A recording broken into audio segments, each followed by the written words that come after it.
Hello, good morning. You're welcome to News Morning here on TV3. I am Enyunam Haliga, coming up in a few minutes. Travelers through Ghana's airports will no longer remove their shoes and belts from security checks from August as government promises to improve passenger experience. Meanwhile, the idea of a united Africa is threatened due to increase in xenophobic attacks in South Africa as first Ghanaians expected to be flown home from Tuesday.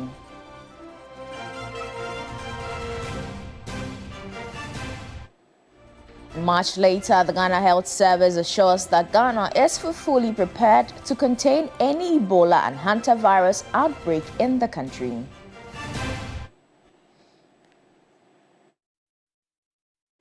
Thank you for joining us. We're going to a first story now where Accra's flood crisis is deepening as another downpour has left homes submerged, properties destroyed, and residents fleeing for safety in parts of the capital.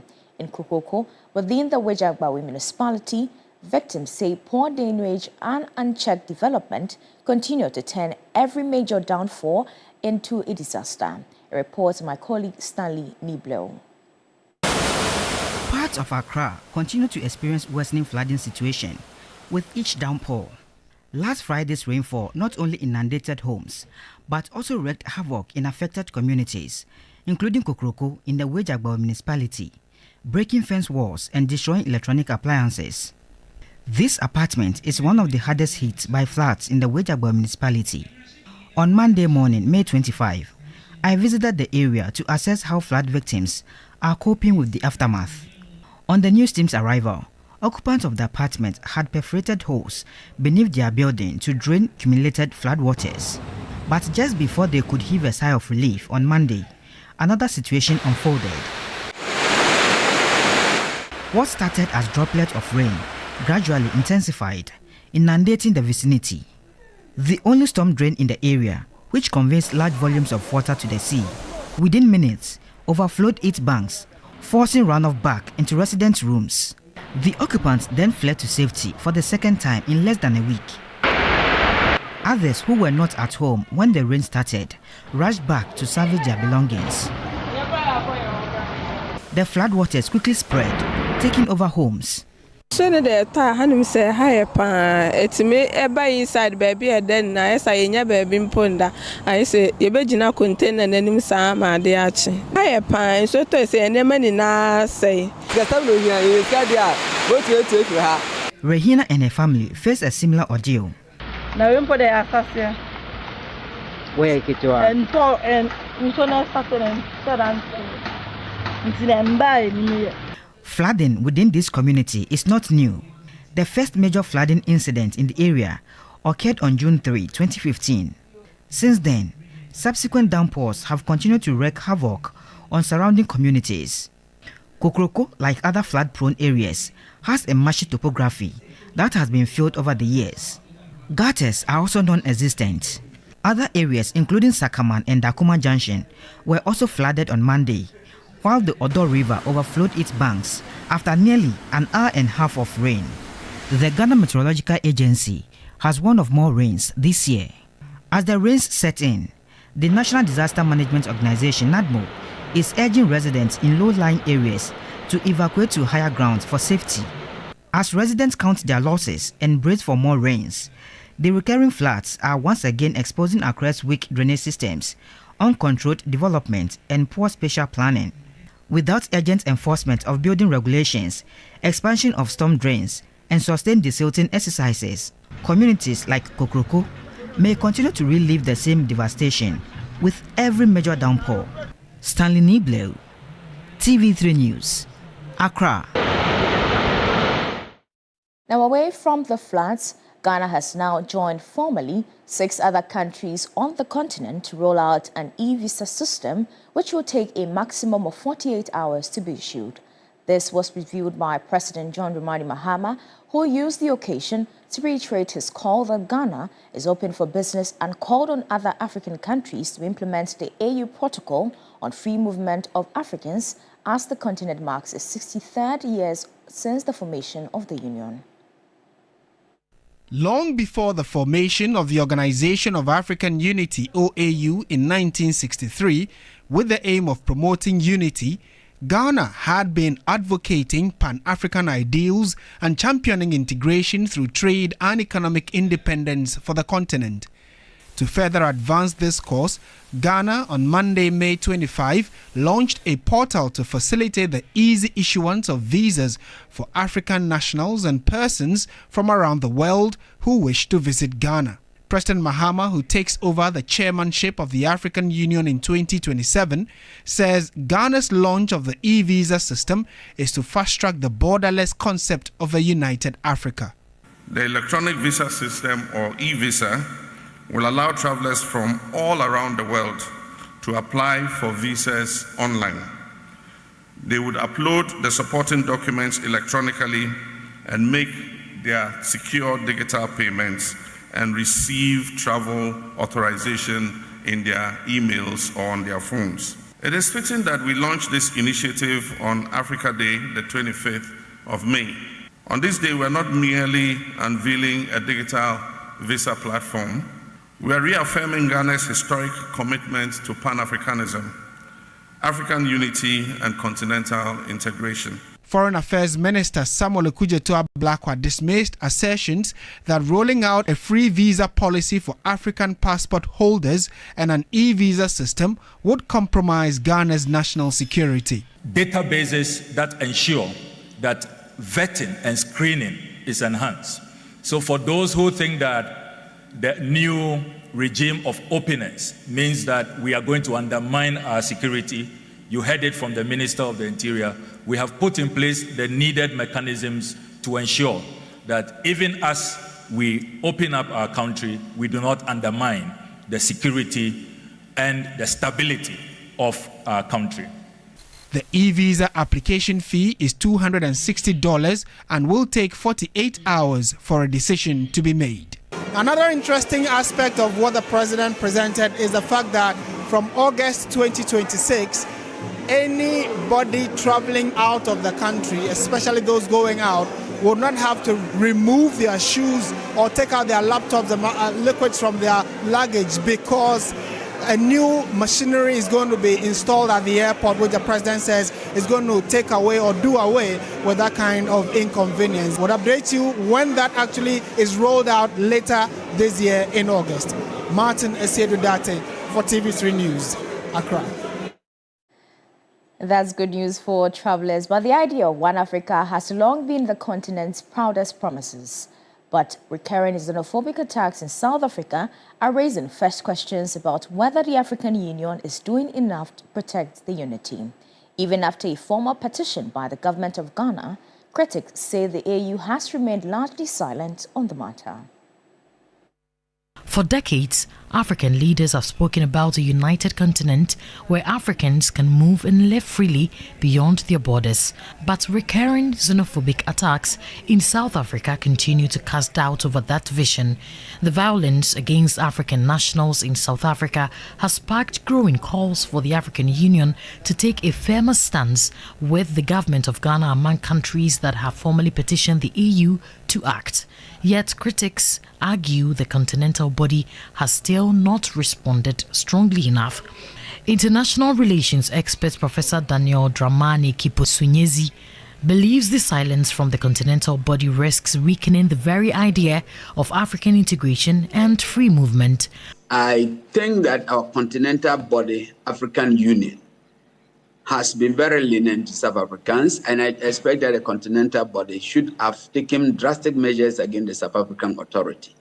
The very continental unity that our forefathers fought, including Nelson Mandela, who was also a visionary looking for the unity of the continent. I don't think Mandela will be happy to see that the country that he fought for their freedom, the man which African leaders supported, including Ghana, political liberation of South Africa, that country has now turned it back, torturing, molesting, attacking the very people who fought for their liberation. Sadly, they have overlooked the very regime that suppressed them with racial segregation, and they have turned to the vulnerable one, torturing them. For African Union Eminent Peace Ambassador Bishop Samuel Ben Owusu, his disappointment goes beyond the African Union itself. I'm not disappointed by the African Union. You know, I'm disappointed by the Africans, because the character we have is what we have carried into the AU. Our, actions will take time to come into the value of human lives. Sometimes we are waiting for something serious to happen to somebody before we say, oh, okay, there's an emergency. This thing started not today. It started small, and now we are getting there. If we are not careful, this will become an African problem. And you see, sometimes there are superpowers that are behind these kind of things that are happening. So I will encourage the African Union. We have put petitions. We have asked the African Union to talk about it and do something about it. And I think that there's going to be a change. As Africa marks another AU Day with renewed calls for unity and continental progress, many observers say the real test of African integration may not only lie in policies and speeches, but in how boldly the continent responds when Africans themselves come under attack in fellow African states. Because for many, the dream of one Africa cannot thrive where fear, division and silence still exist among Africans themselves. Safo Boyne, TV3 News. Now to some health-related stories, as the threat of Ebola may not be new to Ghana, but the question remains, how prepared is the country to the threat? My colleague Sarah Apenko has been assessing the country's preparedness at ports of entry and infectious disease centers with officials.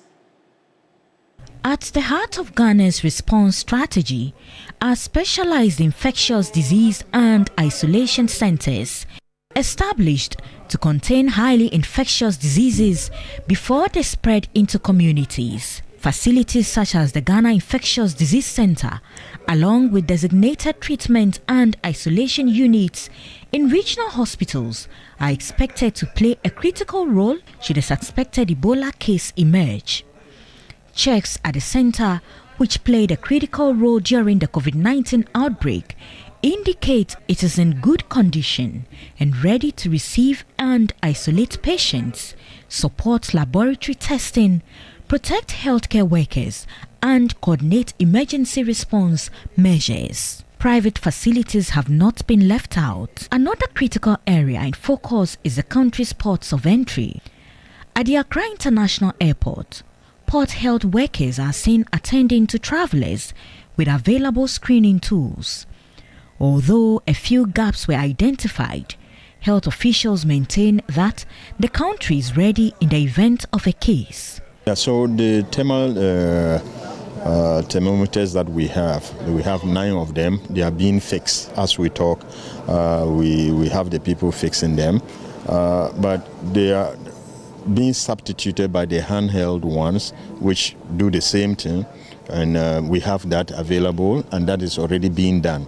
So we hope that within the course of the week it will even facilitate the free movement of people. We are well prepared and ready.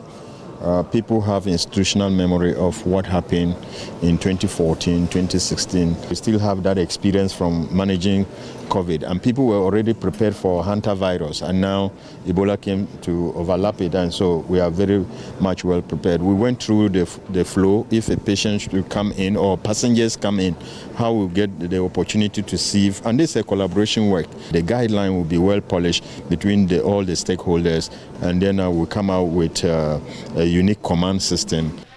As of May 24, the WHO reports 900 suspected Ebola cases and 200 deaths, with Ghana's risk level classified as low. Health officials say lessons from the 2014-2016 West Africa Ebola outbreak will continue to guide preparedness efforts in the country. Sarah Apenko, TV3 News, Accra International Airport.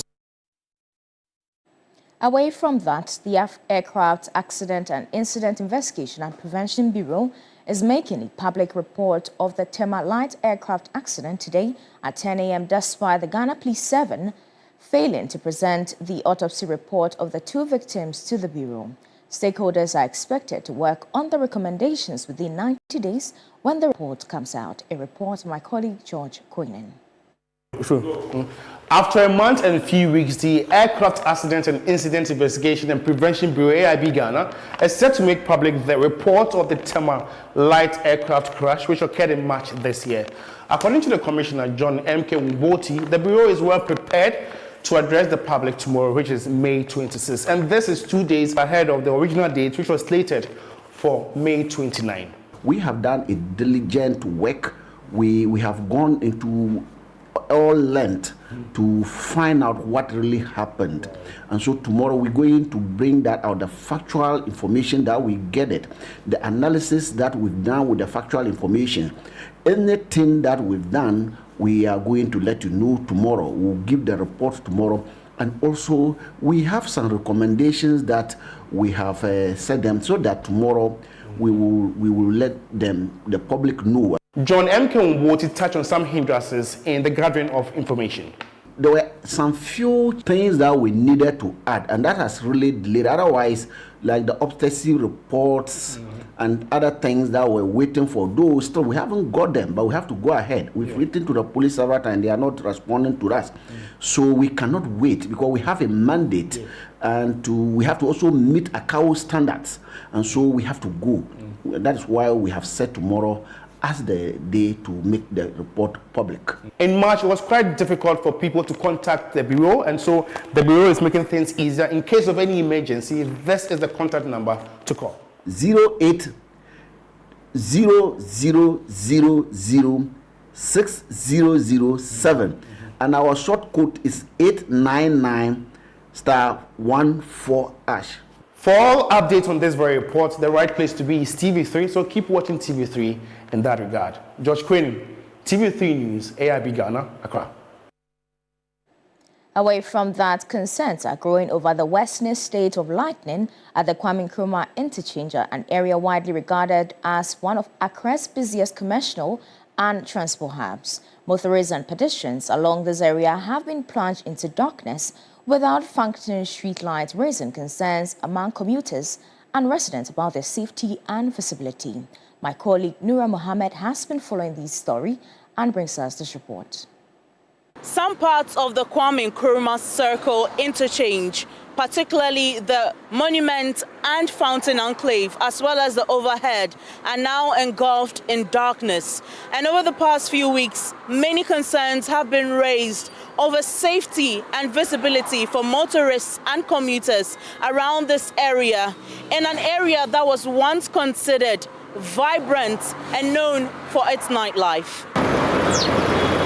Many residents and commuters attribute the situation to the theft of streetlight cables, while others blame authorities for poor maintenance and the lack of surveillance systems to deter such acts. Some are also calling for the installation of CCTV cameras around the enclave to help identify and arrest persons involved in vandalizing public infrastructure. 5-6 years so what one if you left here before the light pole, if you want to put best about 5-6 years and so. For about 5 to 6 years now, the street lights along the overhead area, as well as close to the roundabout area, have not been working. The government should fix it so that pedestrians are able to walk safely. Light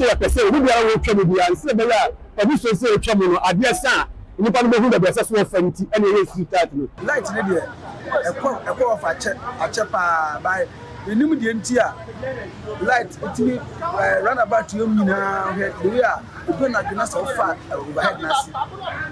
Boys seem to me attack. It's been long since they went off. It's not safe because a lot of robberies and attacks occur in the absence of light. We are pleading with the government to fix the lights and position security to monitor and arrest the scrap dealers who steal cables from the street lights.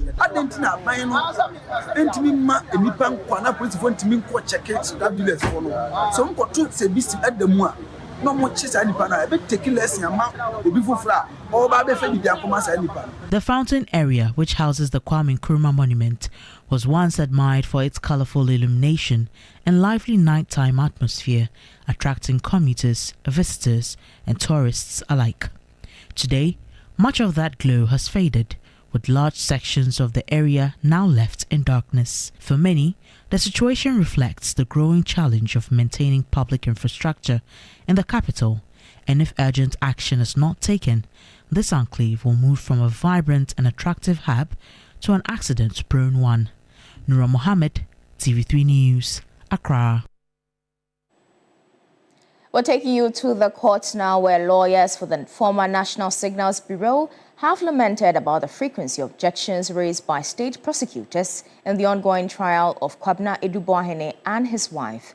Lead counsel Samuel Atacha laments that several objections raised by the Deputy Attorney General are needless and serve to delay the trial. A report from my colleague Lord Edwasari. Mildred Donko, the second prosecution witness, continued giving evidence on Monday, May 25, when the case was called. During cross-examination by defense lawyer Samuel Atachia, the former director of Advantage Solutions, now prosecution witness, admitted in court that bank statements indicated cash transfers were made to former National Signals Bureau director Kwabena Eduboahene. Reading from bank statements showing transfers on 9th July and 3rd December 2018, the witness noted that sums of 1.7 million and 402,000 cedis were sent to Eduboahene's account. Lawyers for Eduboahene sought to establish that the accounts of the former National Signals Bureau director were active long before he was accused of setting up the accounts to steal and launder money. Atachia then tendered email documents showing bank transfers of 1.65 million cedis and 400,000 cedis from Eduboahene's account into a Fidelity Bank account. However, this was rejected after Deputy Attorney General Dr. Justice Remsai raised an objection arguing that it was irrelevant to the timelines of the offences the National Signals Bureau director has been charged with. The court had earlier admitted into evidence email documents showing bank transfers of 1.7 million cedis and 402,000 cedis to accounts of Kwabena Eduboahene. The prosecution witness subsequently told the court that Eduboahene's BNC Communications Bureau Limited was closed in March 2023. Reacting after proceedings on Monday, defense lawyer Samuel Atachia expressed dissatisfaction at the rates at which the prosecution raised objections during cross-examination. Attorney General should tone down the objection, which are needless anyway, to be able to make a lot of progress. We are appealing them. Yes, if you say that this is the document in which the 49.1 million was transferred into, but the guy said, I don't want to see the document. How can you say this is a very serious, ruling? We are going to appeal because the 49.1 million was not put in a pot under somebody's bed. Kwabena Eduboahene and his wife have been charged with multiple charges, including stealing, causing financial loss to the states, and money laundering in relation to a 49.1 million cedis cyber security defense software contract for the national security. The case has been adjourned to Tuesday, May 26. Lord Idwasari, TV3 News, Accra. And that's how we end News Morning here on TV3. For more news, please check our website at 3news.com. I am Enyuna Newday. Continues.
Someone is in the spirit today. This is my song. Hallelujah. This is my song. Love it. I love every bit of this song. Komna, wherever you are, good morning to you. I think that it was a very well-written song. The melody, the rhythm, and everything that comes alongside with it. Komna, this song is a timeless piece. Thank you very much. And good morning to all of you. Good morning, Bella. Good morning, How are you I think doing? Komna is a great songwriter and He also is. a musician as well, and an orator. So I'm not surprised. I don't think there's any bad song of his. No. There isn't any bad Every song of his is it's a very good one. good. So good morning to you. And yes, good morning. I'm well. How are you doing? We're still managing the floods. Yesterday was Yeah, really it was bad. In my area, erosion has eaten all the roads that DRIP did before the elections. Because most of it, we didn't have, how do they call that material? I don't want to say coal tar. There's a technical name, the bitumen. Okay, Yes. Most of it did not have that one. I say, it was very quick. You understand? A very quick intervention for you. So erosion is eating all of it away. I can imagine what the aftermath of this year's rains will be. It would not be good at all. And of course, we are recording floods almost everywhere in the country. I noticed it too. And yesterday I had to unfortunately drive through the rain because I had some work to do and I needed to be on time. Right. So going through the streets, I was very scared. A lot of cars had parked. Of course, you don't have to put your life at risk. Yeah. And so for some of the roads, you literally couldn't even see where you were going. Yeah. So you have to wait and make sure that you're actually seeing, you know, the tarred part of it so you can, you know, pass on it. And it was very difficult. And this is supposed to be a very developed space. You know. This is East Legon. But it was still very difficult. Even through East Legon, it was very difficult So what's the mechanism? find. What happens to the cars when it starts to rain? Because most cars start to break down when it rains. I'm not sure what the scientific mechanism is, but I remember when Uncle Amaliba was here 2 weeks ago, I asked that what are we doing about the breakdown of cars on the roads? And I think he mentioned something about compulsory towing of cars. You know, most of the time when your car breaks down, you cannot move it. You have to call the towing companies. But if it becomes compulsory, then it means that government is responsible. So for you don't towing. have to pay. Of course, we pay taxes. You know, when you're renewing your DVLA renewal and all of that, I'm sure it will be incorporated in there somewhere. Then they should do this for everyone generally. No, so it will be for everyone. What I mean is, on a normal day, when your car breaks down you have to you tow call, it. it is very expensive. I know. I don't know if there's any price regulation, but I feel like these towing, you know, companies as well also take advantage. Yes, because sometimes the prices they mention, you don't have a choice. It's ridiculous because your car you need to move the car. Exactly. Yeah, you need to move the car. So I'm wondering if there is any price regulation, but that's a conversation for a different day. But I do hope that you're safe wherever you are this morning. I hope your home didn't flood. Yesterday and even the day before, there were stories of people literally running out of their homes because the flood was taking over the entire house. There are homes where the water went all the way up, almost to, you know, the lintel level. And it was very disturbing. I don't know how people manage, because you know that every year you're going to have to deal with floods one way or the other. And they still live there. They don't have a choice. Where do they go? They still live there. Where do they go if you don't have the money? You will not be able to move to a safer space, right? You've probably paid rent for what, 2 years, which is also illegal, by the way. Another conversation for another day. But if those 2 years, I've only done 3 months and the rains come and the floods, I would want to move out. Exactly. But is my landlord or landlady ready to give me money? You won't get the money back. You won't get the money back. Do I have money? Do I get any advance anywhere to go and rent another place and wait, hoping that the other money will come? It's a lot of issues. So you get stuck in that space and it makes it very difficult. But I hope you're safe. I do hope that everyone is safe out there. When it happens like this, I just think of the people who are also homeless, you know, people who sleep on the streets and the bridges and all of that. I just ask and I question how they are going to survive passing the night and all. Well, that's why this conversation is rife this morning. We'll deal with it extensively. We would activate the phone lines for you to get back to us. But the Environmental Protection Authority has issued a communique which is banning plastics. And Bella, we spoke about it here last week, and I mentioned that I know our local wache, indomie, rice, jollof, what's the other one? Gobe vendors will come for us. But I think it is time that we all take this very directive seriously. Look at the flooding that is going on. Look at the amount of plastics we are all experiencing, choking the gutters and not just allowing the free flow of water. Well, the EPA is saying that effective January 1, 2027, your local wache vendor will not be able to serve your wache in your takeaway pack, the styrofoam that we've all been using. She will not be able to do that for you. If you go and buy cocoa in the morning, it will not be tied in the rubber for you anymore. If you want to eat indomie, you would have to find other alternatives. So we're talking about it this morning. But let's all talk about it. What's the experience in your area? The flooding that's going on, are you also experiencing a lot of plastics choking the gutters? And why did we not even clear the gutters before the rainy season?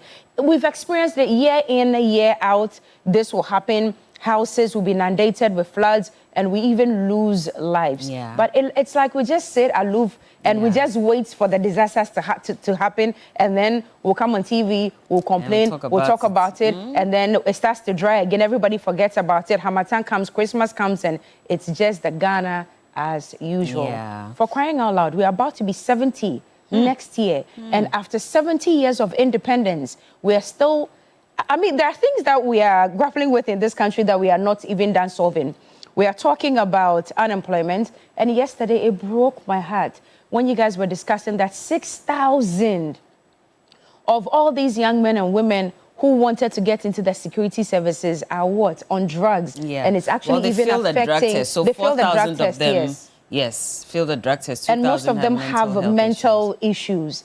The country has a lot to deal with, but I don't think that Assad now flooding should be one of it. I mean, for our environment, no, I don't think that it should be one of it. But, well, it's part of it. We'll be talking about it this morning. But for the big issue... yes, indeed. So for big issue as well, we'll be continuing the conversation that we started yesterday with regards to Ghanaians who are stranded in South Africa, awaiting the Ministry of Foreign Affairs to evacuate them and the High Commission as well. Yesterday, we spoke to a few of them, just about 4 of them. There was a woman who was attacked by 6 men. She said she's a hairdresser. She had just finished work, and then she realized that these South Africans had started chasing everybody out of the shops. So they chased her. They caught up with her and they beat her so badly. She has a bruise around her eye. She had to get stitches, etc. So yesterday she showed it to us on camera. And so she's one of the people who's waiting at the High Commission in South Africa, hoping that she can go through the screening process and get evacuated. She's not the only one. There's a young man who also said that he didn't have a choice, so he went to Zimbabwe and then they got on a bus and entered South Africa illegally through the bush. And so he doesn't have documents, and he's also one of the people who's been attacked. He says even the language, when they hear you speak the local language, they feel your that's even a problem. That's even a problem for them. There's a young man who also said that he went there on a teaching gig.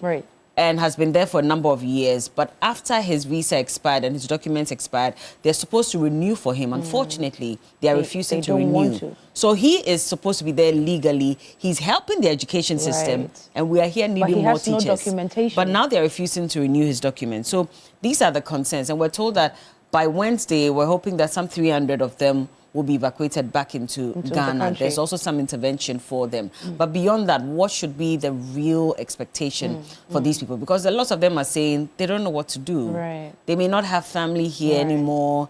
They don't have any means of survival. So is that government intervention enough to help them get back on their feet? But Bella, so that's why I would want to ask the AU what they are doing about this particular situation. Yesterday was the 25th of May, AU Day. And it was quite disappointing that when the AU chair was speaking on such a very important day, he was very silent on the xenophobic attacks in South Africa. And many stakeholders are disturbed that why would there be such a thing going on and you are addressing the 63rd anniversary of the formation of the AU and you are blatantly silent on it. So what has happened to this very Union of African Unity? Is it still of significance in this day and age? And if it is, why are they not addressing this issue? Because it just looks like this is affecting Ghana now, so it's just important to Ghana. So we are taking, but we are in the limelight for it, you know. Well, the Nigerians have been facing it for years now, and so they are also making plans to evacuate their citizens. The Zimbabweans, the Malawians, constantly they are facing this in South Africa as well. Well, they say that the locals are not getting jobs, and also for them, the other Africans are the ones perpetrating, crime in the country. When in actual fact, of course, we do know that they are also equally involved in the crime statistics in the country as well. And so for them, as far as they're concerned, the locals are not getting jobs. And it's because these foreigners have come to take their jobs. So from hairdressing to barbering to selling, whatever it is, they want to blame anybody else but themselves. Because if you speak to some other Africans, they'll tell you that a lot of these South African locals don't want to work. They don't want to. They just want to stay at home. They don't want to. But they still have a problem with every other African who's in their country and trying to survive. So it's a concern. And Ghana has actually petitioned the AU. They're asking for certain things to be done to ensure that these issues concerning xenophobic attacks against not just Ghanaians, but other Africans is nipped in the bud. So we'll have that conversation as well. And yesterday, Ghana officially launched the e-visa, portal. And so wherever you are in the world, if you want to come to Ghana, you don't have to go through the stress of embassy anymore. Because I've encountered that with someone as well, and it was very difficult trying to get visa for the person. So eventually you have to now reroute and get visa on arrival for the person. It's a very complicated matter. So it's good that now they've launched it. You just go online, you apply, Bella, and they're telling us that within a day or two you can get your email. I think it's a better option. I just hope that it works. You know why? I think it will. So when we were doing the passport for my niece, who is just about 3 months now, for them to come to Ghana early on this year, you know, through the Ghanaian embassy in the UK. So you don't physically go there to apply and take the passport. So you apply online. The passport is issued here from Ghana. And it's supposed to take 15 working days.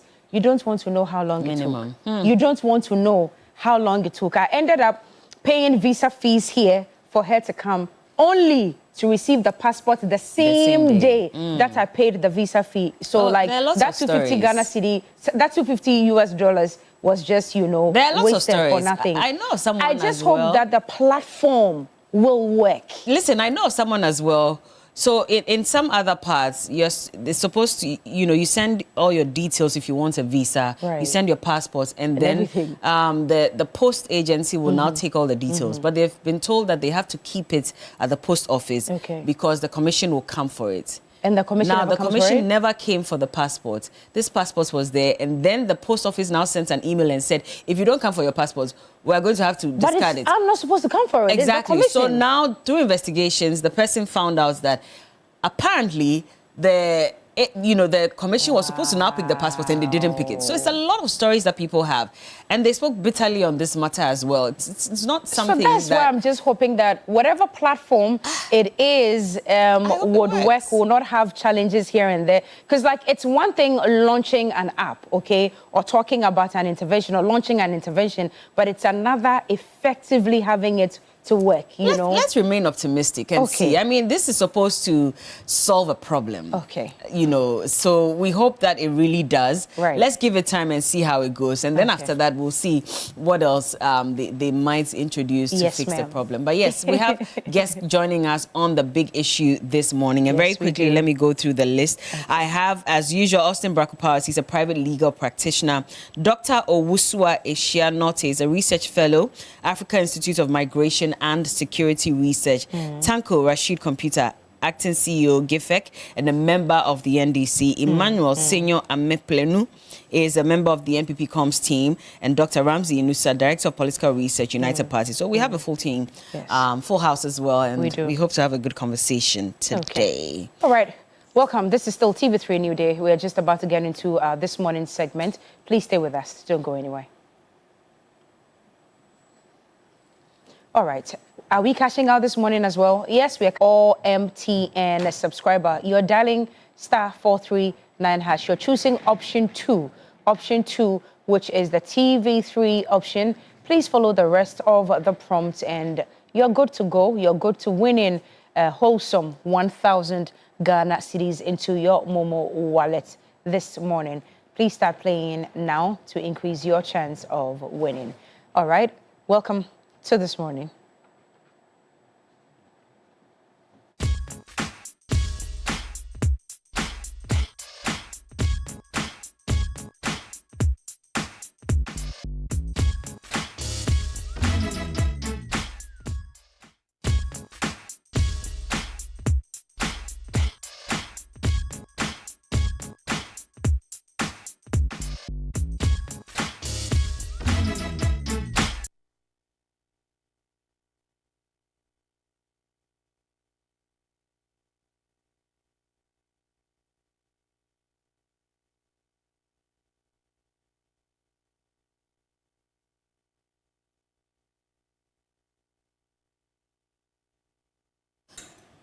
You're welcome back, and it's time for This Morning. And this morning, we're talking about that statement that has been released by the Environmental Protection Authority regarding the banning of polystyrene foam products effective January 1, 2027. So we'll go through the statement, take a look at it, and of course, we'll activate the phone line so you can share with us your thoughts on this matter. So it says that on the 5th of June, 2025, during the World Environmental Day celebration, His Excellency President John Dramani Mahama announced the government's policy to ban the importation, production and use of polystyrene styrofoam products in Ghana as a critical measure to combat plastic pollution and safeguard the environment. Pursuant to this policy announcement, the EPA wishes to inform the general public, manufacturers, importers, distributors, retailers, food vendors, hospitality operators, institutions, and all relevant stakeholders that the ban on production, importation, distribution, sale, and use of polystyrene foam products, popularly known as styrofoam or takeaway packs in Ghana, shall become effective January 1, 2027 banned. And so the ban shall apply to all forms of expanded polystyrene EPS foam products used for human activities and commercial purposes, including but not limited to food packaging containers and takeaway packs, disposable cups and plates, foam packs used by restaurants, chop bars and food vendors, ceiling and insulation materials made from polystyrene foam. Does that mean POP is one of them? Is it made from, oh no, it's not, raffia. Okay. Foam mattresses and bedding materials, packaging and cushioning materials, any other form of polystyrene foam products intended for human use or consumption-related activities. The prohibition shall, however, exclude EPS products specifically intended for medical, scientific, laboratory, and diagnostic purposes, subject to applicable regulator. This policy directive forms part of national efforts to protect public health, improve environmental sanitation, reduce plastic pollution, promote sustainable development, and ensure compliance with established environmental standards. And it's very important because, I mean, beyond the fact that it also has an effect on our environment, it has an effect on us because we're told that it contains some carcinogenic materials and that could cause cancer, which is why it is important that we have it banned as soon as possible. Right now, with the way cancer is attacking people with no known cause of it, it's important that they address it as soon as possible. So at least we can try and fix one aspect of it and hopefully that can reduce the incidence of cancer in people. Some questions on the minds of Ghanaians this morning, and we are asking that, is this realistic? Are we going to be able to realistically enforce this? Because over the past years, I mean, we've seen moves here and there by the EPA to ban plastics in this country. Are we going to realistically enforce this? The other question many people are asking is this going to hurt the local food vendor? Most of them, you know, bring these packs in bulk to use over a period of time. And how many of them would be able to exhaust what they even have between now and the 1st of January 2027? What if they are not able to exhaust all of it? It means that they are about to lose money. But the most important question we should ask is Ghana ready for this behavioral change? We've used these plastics over a very long time. We've seen flooding, we've seen deaths, we've seen a lot of things as a result of these plastics or the takeaway packs that we use. But is Ghana really ready? Ghana will talk, you know, we'll just go around the issue. But when it really comes to enforcement, that's when the excuses start to spring up and all of that. Are we ready for this change? And the other question too. Well, hold on with your question. Let me just really go through the rest of the statements and then we'll come to that as well, because there's a second part of it. It says that in preparation for the implementation of this directive, the authority requires all manufacturers, importers, distributors, and users of polystyrene foam products to commence transition to safer, reusable, recyclable, and environmentally sustainable alternatives. The authority will, over the transition period leading to 1st January 2027, undertake nationwide stakeholder engagement, public education, and technical consultations, while simultaneously strengthening compliance, monitoring, regulatory inspections, and enforcement preparedness to ensure full adherence to this directive. The authority shall collaborate with all relevant institutions, including the Metropolitan, Municipal, and District Assemblies, port authorities, custom officials, and industry regulators to ensure effective nationwide enforcement of the ban upon commencement. Well, that means that we have 6 clear months before the ban actually takes effect. The general public is encouraged to support this national environmental protection measure by adopting sustainable consumption practices and environmentally friendly packaging alternatives. Protecting the environment, our collective responsibility, and it's been signed by management. It was signed yesterday by the EPA. And so that is the concern right now. And of course, valid questions that you're asking as well as to whether we can really enforce it. It goes back to that issue. Was it on there was a highway where we saw Galamsey actively taking place sometime last year or 2 years ago, and we actively talked about it here. I think it was before the 2024 elections, and there were concerns about the EP and whether they were even aware that this was happening there, especially by the road, and they were not even aware. A lot of excuses. So now that's also the concern, because yes, the EPA has released the statements, but are they going to be effective enough with the MMDAs? Because these MMDAs as well, there are people who build on waterways. We wait for the building building to get to a certain point. Before they come and break them down. And then, so how effective are they going to be? We're not trying to poo-poo your job this morning, but we're asking very valid questions. Are you going to be active on the ground to ensure that this ban takes effect from the 1st of January? Because it's for our good. Like you said, it's our collective responsibility to protect the environment. So don't leave it to us, the journalists. It's always for talk everyone. about it. Yeah. You also have to do your part for everyone as well. All right. Yeah. Get on the phone lines and have a conversation with us this morning. And I'm told, Megina, I've been asking of you for days now. It's great to have you. I only hear your messages read online, but it's great to have you here this morning. Thank you for giving me the opportunity meeting the beautiful ones in Ghana. Hey. I believe TV3, your management have eyes. If they are men, they will know how to woo. Megina, ayeye. Let's go to the substantive issue. Ayeye. And also to my boss, Roland, and the back of the house team. I mean the production team. Good morning to you all. Good morning, Megina. Please, Kukiti. Megina. I want to ask this question. So, do you think it is the polythene bags that we use that is causing the flood? Data has shown that it is a great... When you come to our areas, the most important factor is our lack of good planning.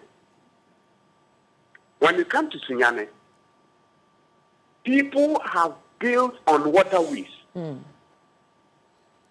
So you ask yourself, I heard you asking, what are the assemblies doing? When you go to assembly, we have a unit called physical planning.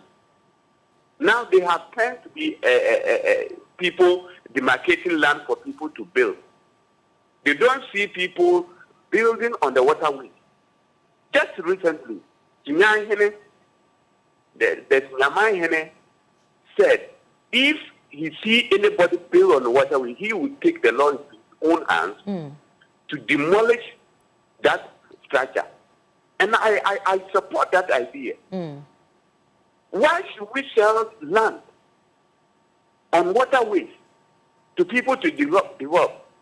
Not also forgetting about the people, the most wicked people, land commission people. I am describing them so because they are the people the law has mandated to let people build on the right land. They are not supposed to sell land. Major, try and wrap up for us. Major, wrap up for us. Other callers are... So wrapping up, I'm saying that we need to force the people on the planning unit to do the right thing for our livelihood to be and when the government also invests this World Bank project, Sunyane, they have consumed the money. They didn't do any proper work. Yesterday, when the rain fell a bit, it was taking us around the Stanbic Bank area. And Sunyane taking Chinyama area. Why? Thank you. Thank you, Majina. You can send in your messages as well. Simon Yang has sent a message saying, Cookie, the plastic menace is actually disturbing, but just merely banning them without replacing them with fast biodegradable materials or any other alternatives may pose a lot more problems. Greetings to you and Bella, and my son Aziz Donla, incoming Upper West Regional Communications Officer of the NDC. Bella, I'm told another caller is on the line. Hello, good morning. Good morning, Kukiti. Good morning, and Bella is here as well. May we know your name?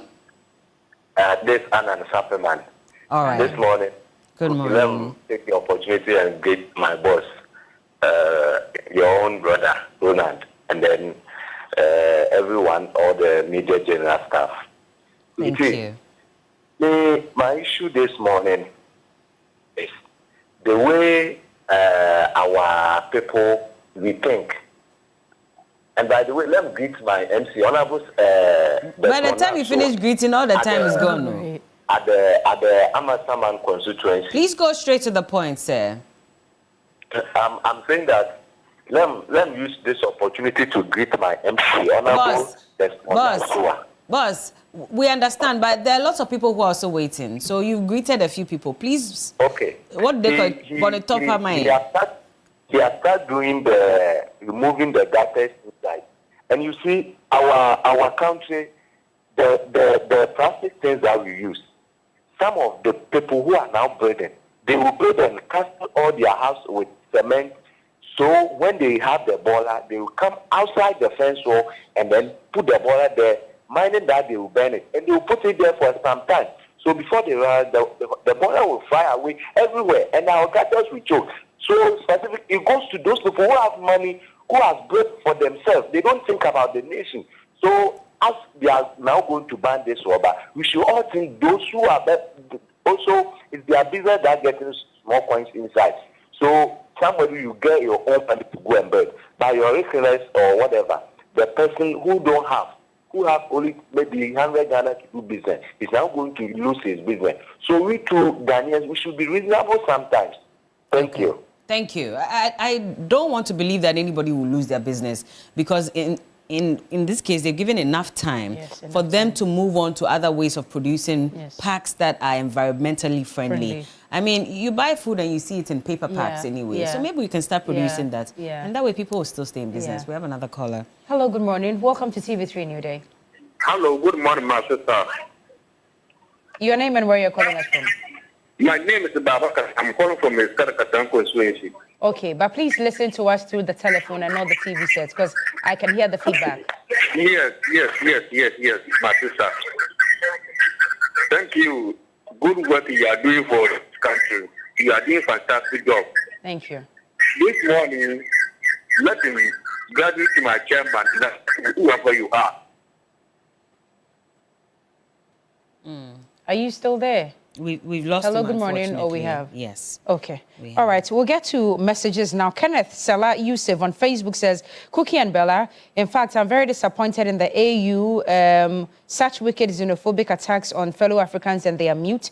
Cookie, I think Ghanaians should also rise and fight for their jobs like Nigerians have started. Ban on plastics, yes, and that's in capitals. Extend my greetings to Chief Tingowura Seidu Abudu. Okay. Thank you for your message. You can also send us your message.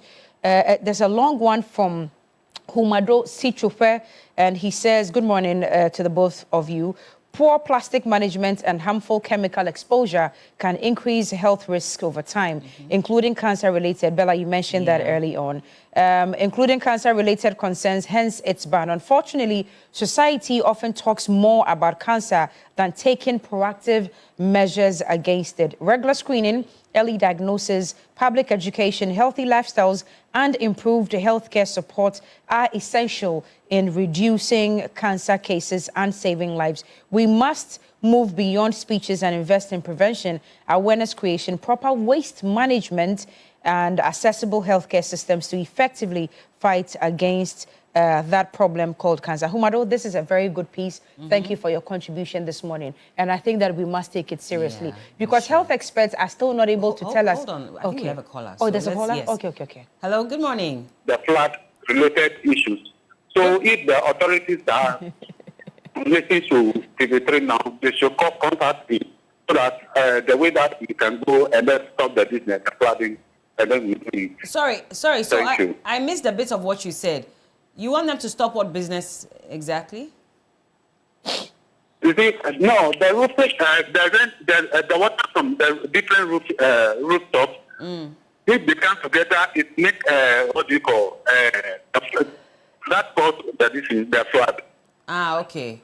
So every house, we have to get some what do you call,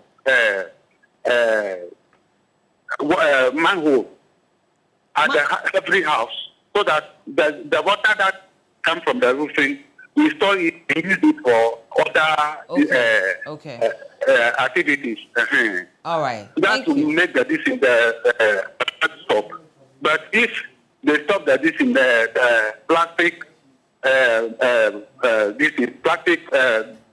if they you don't think that will solve the problem? The plastic, it will solve the problem. That will not end the problem. So we need manholes. The water from the dan so no ni nyina ebuma onu so ekoso the flood no more than plastic you know me pacho ya omo tie ni a omo contact me now the way I ever pass and some able stop flood related issues no yo that's Cookie welcome on the line. Good morning, Thompson. Where are you calling us from? Yes, good morning, Cookie and Bella. I'm calling from Medina. Okay, what's the situation in Medina? Was it okay yesterday or it was really bad? Because I'm told that is a flood-prone area. Yes, it's a flood-prone area, but where I am, it's okay. There's no problem here, unless maybe other parts of the Medina. All right, your contribution is welcome. I'm around the Songo Junction area. Okay. Yeah. But I think the ban on the plastics is good news because when it comes to sanitation, Medina is not doing well, especially around the market areas. In fact, I can bet you that at any time of the day, whether morning, afternoon, or evening, or night, you come to Medina, you will see heaps of refuse at certain points at any time at all. Wow. And majority of these, just by looking at it, you will see that they are mostly plastics. So I mean, the ban will really do. I think Honorable Mahama Yarida attempted it some time ago and kind of backfired. But I hope now they are taking better steps to get it done. This one, the president. I want to also bring this to your attention. It's like many callers are gradually turning the show into greetings from abroad. We are dealing with it. If they can really do something and also set a time limit, it will be very good. Thank you. We're dealing with it. Thank you very much. On that note, let's remind all callers that please, when you call, just go straight to the issue on the table that we are dissecting. The greetings are taking a major part of your submission, and it's causing havoc for other callers who also want to call and contribute. So please, when you call, do away with the greetings and just go straight to the point. Sherry Giovanni says, good morning to you both. Thankfully, I live in a region where littering the environment is seen as an offense against the gods of the land, and everyone is guided. And he's talking about the Volta region. We are not experiencing the floods in my area. Secondly, South Africa is an economic powerhouse. Hence, AU is scared to even sanction South Africa. Cookie, during the era of the Cold War and the apartheid, the UN placed several sanctions on South Africa, but it had support from the West and Israel and survived through it all. There should be a diplomatic engagement with South Africa and authorities. Good morning to Miss Miriam Oga, all right, and Mr. Isaac Indomi of UEW. Another call on the line, I think Bella. we do, yes. Hello, good morning. Hello, good morning, my Good morning, Ibrahim. How are you? I'm fine, thank you. All right, please go straight to the point then. I'm just speak my mother language. You see, other you can follow many you women. You are now all about on your foreign and all your other man. You know, ya sisi YouTubana ya the Chigana here. Anything you are super obedience. Can you imagine? I took after a ball in this war. Why should they just say that the ball and the call? Because of so once you go to 50%, they come and propose this one. Never ball that for to know. It is so a little monsuato and Sana and the cook go team. No, if you don't cook go team, no. I look on the cook choker. I look on more young. The one who would have done, no one saw what it is as soon as I didn't know. So soon you don't come on. But the idea said, one more chance. On the good love for that one, it won't go to a really good choke or to soon you develop. No, I can find a papa now. No one will be done so. One in there, how you shoot me, Janabia. One of there, at California, I can forget. I come, say, one sir. All the worship the blessed and which down low, and the sky come on over the go. What they done is not okay in yet.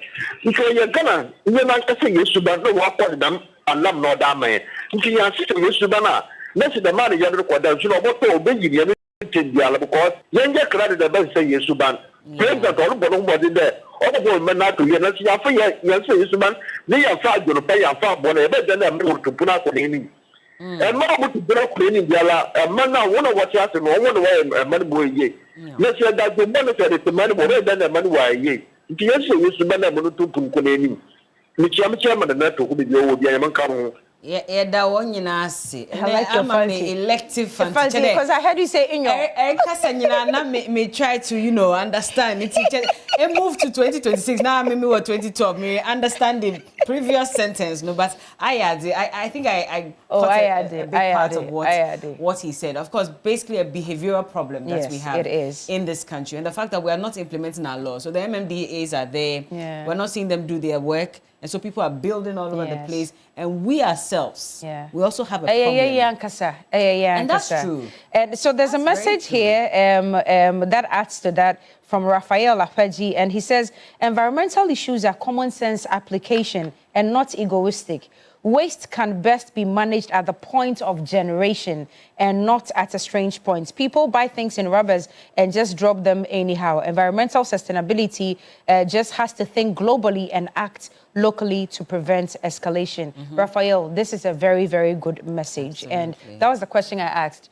It's actually more than 90% behavioral change. And now we are just asking, would Ghana change this time around? We've seen it, and even on your screens right now, when we are talking, you see the waste, you see the rubber, and if this does not convince you enough for us to ban this, then I don't know what else. But you can send your messages. You can also call us.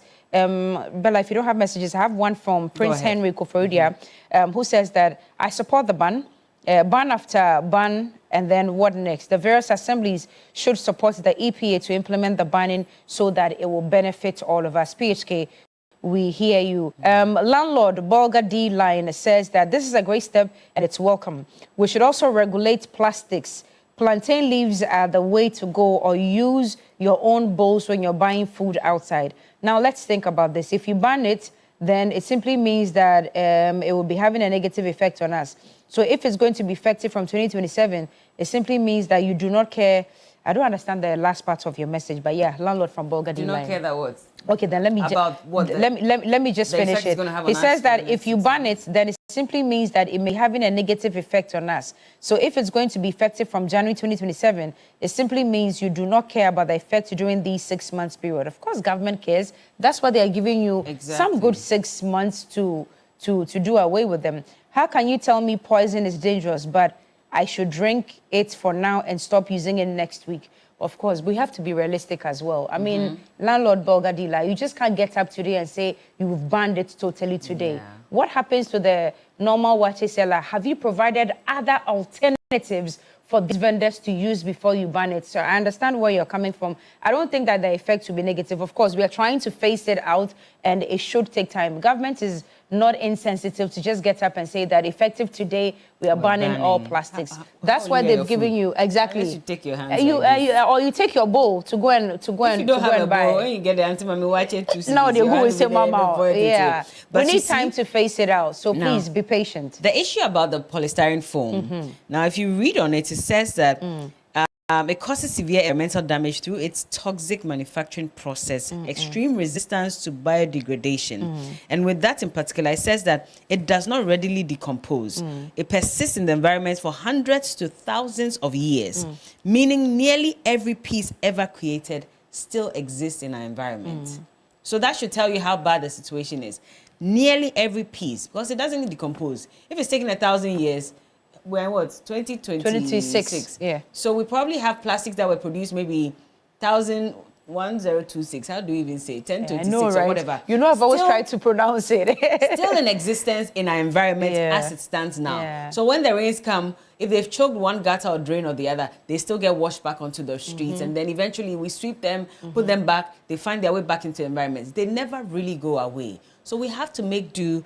We have to do away with them as soon as possible. And there was, when we're talking about the behavioral change, there's a video that went viral about a week or two ago where we saw two half-naked women, were told in one of the communities in the city, pouring rubbish into the flood. And you know what happens? They wait till it's cloudy and then they time it. Once it starts to rain, then they just pour it. And it happens all over. I have a problem with that. It happens all over. You see, some people throw it on their roof for the water to wash. It's just... And you see the worst part, when you see a vehicle driving by. Oh my goodness. And then you see someone drink water and then or drink something they just from plastic, fly it out. And sometimes I really want to just go and cross the car, let them get down and say, go and sweep. I know. I don't have the authority. I know. But that's how I know. upset I get Yeah. when I see people do that. Because Yeah. you're trying to fix the problem, and then there's a group of people who have decided no matter what you do, we'll yes. still compound the problem. And So for you the have to have a vendors, behavioral change. and for the vendors who have stalls, especially by the gutters,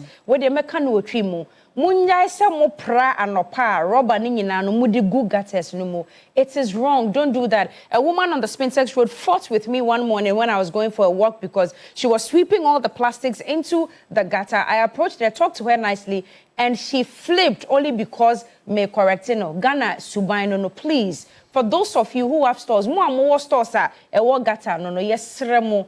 Mamu pra rubber ne efin engu gata ne mu opra na wasesa na de egu ball mu na ball afo abefa memfa engu gata ne mu na ebechoki na wenya flood in our area mu. I hope that I am understood this morning. Thank you to all of you who sent messages and have called us. For those messages that we've not been able to read, forgive us. We are running out of time, but thank you anyway. But just to remind you to pack up your day the Milky Way with a rich, smooth taste of Peck milk shortcake. It is a pure delight. Get some for your friends and family. We take a break. When we come back, Bella will be spearheading the big issue. We'll be right back.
lunch tomorrow? Oh, is it tomorrow that we share the meat? That's right. It goes without saying. It goes without saying. So you give us the invitation. Oh, definitely. Off camera. Definitely. Okay, we hear you. We'll be waiting. But how for strong it. are your canines? Oh, don't worry, very strong. They're strong. Yeah. For meat, why not? No problem. She can borrow some. I can borrow some. I know. Also, next to him we have Emmanuel Senyo Ameklenu. He's a member of the NPP communications team. My first time meeting you as well. Yeah. But I hope you're well. I'm doing well. You look very sharp. Thank you. Everything okay? By God's grace, just that a bit worried this morning. Why? Was coming to your studio. 2 days or 3 days ago, I received a message from MTN prompting me that starting from 1st of June, there would be deduction of some transactional levy, which seems to be more or less like Nicodemously sneaking back e-levy into the system. And I feel a bit worried because I am of the view that why is government not being the one communicating to us, but Nicodemously it looks like there is an opaque governance being run through the banking institutions who are not communicating to us, because if such levies are coming, it should not be coming, or we should not be getting to know from our bankers first. Government should be telling us. But I'm aware with the BOG's report recently, there are some issues being raised by the banks. So I want to believe that as part of their meeting they had with the BOG, this is one of the mitigating measures in terms of the dollar deposit. And it's a bit worrying that the banks will be coming out with this levy 0.75 at this very moment, where the system seems to be very, very tough for all of us. This morning, in fact, it took me God's grace to even get fuel into my car, because for some time now, getting cash has been a challenge for me. Broke? It's not easy. But your suit doesn't communicate that. Oh, if I tell you that this is a gift, you won't believe it. It's a gift? It's a gift. You won't believe it. Really? So it tells you that I am unable to afford. But by God's grace, my younger brother who felt that, my senior brother has once supported me before. You've been going on set. Let me help you today. So he actually showed that sort of bless your brother. Yeah, God bless him. May he always get money. Wherever you are, Adam, God bless you too so much. So that's my worry. Do you need fuel back from here? Do you need fuel so that we can? Oh, that would be so. Put a bow here. That would be so generous. That would be so generous of you, because the economy is so, in tatters. It's in tatters. It's in tatters. But Bella, gracefully for Senor, the cost of fuel is relatively better than what we were used to previously. So that is also... Yeah, started early. I am talking about myself. At least that is also another... I am talking about myself. So Bella, that's my challenge this morning. But beyond that, I think that we are good to go.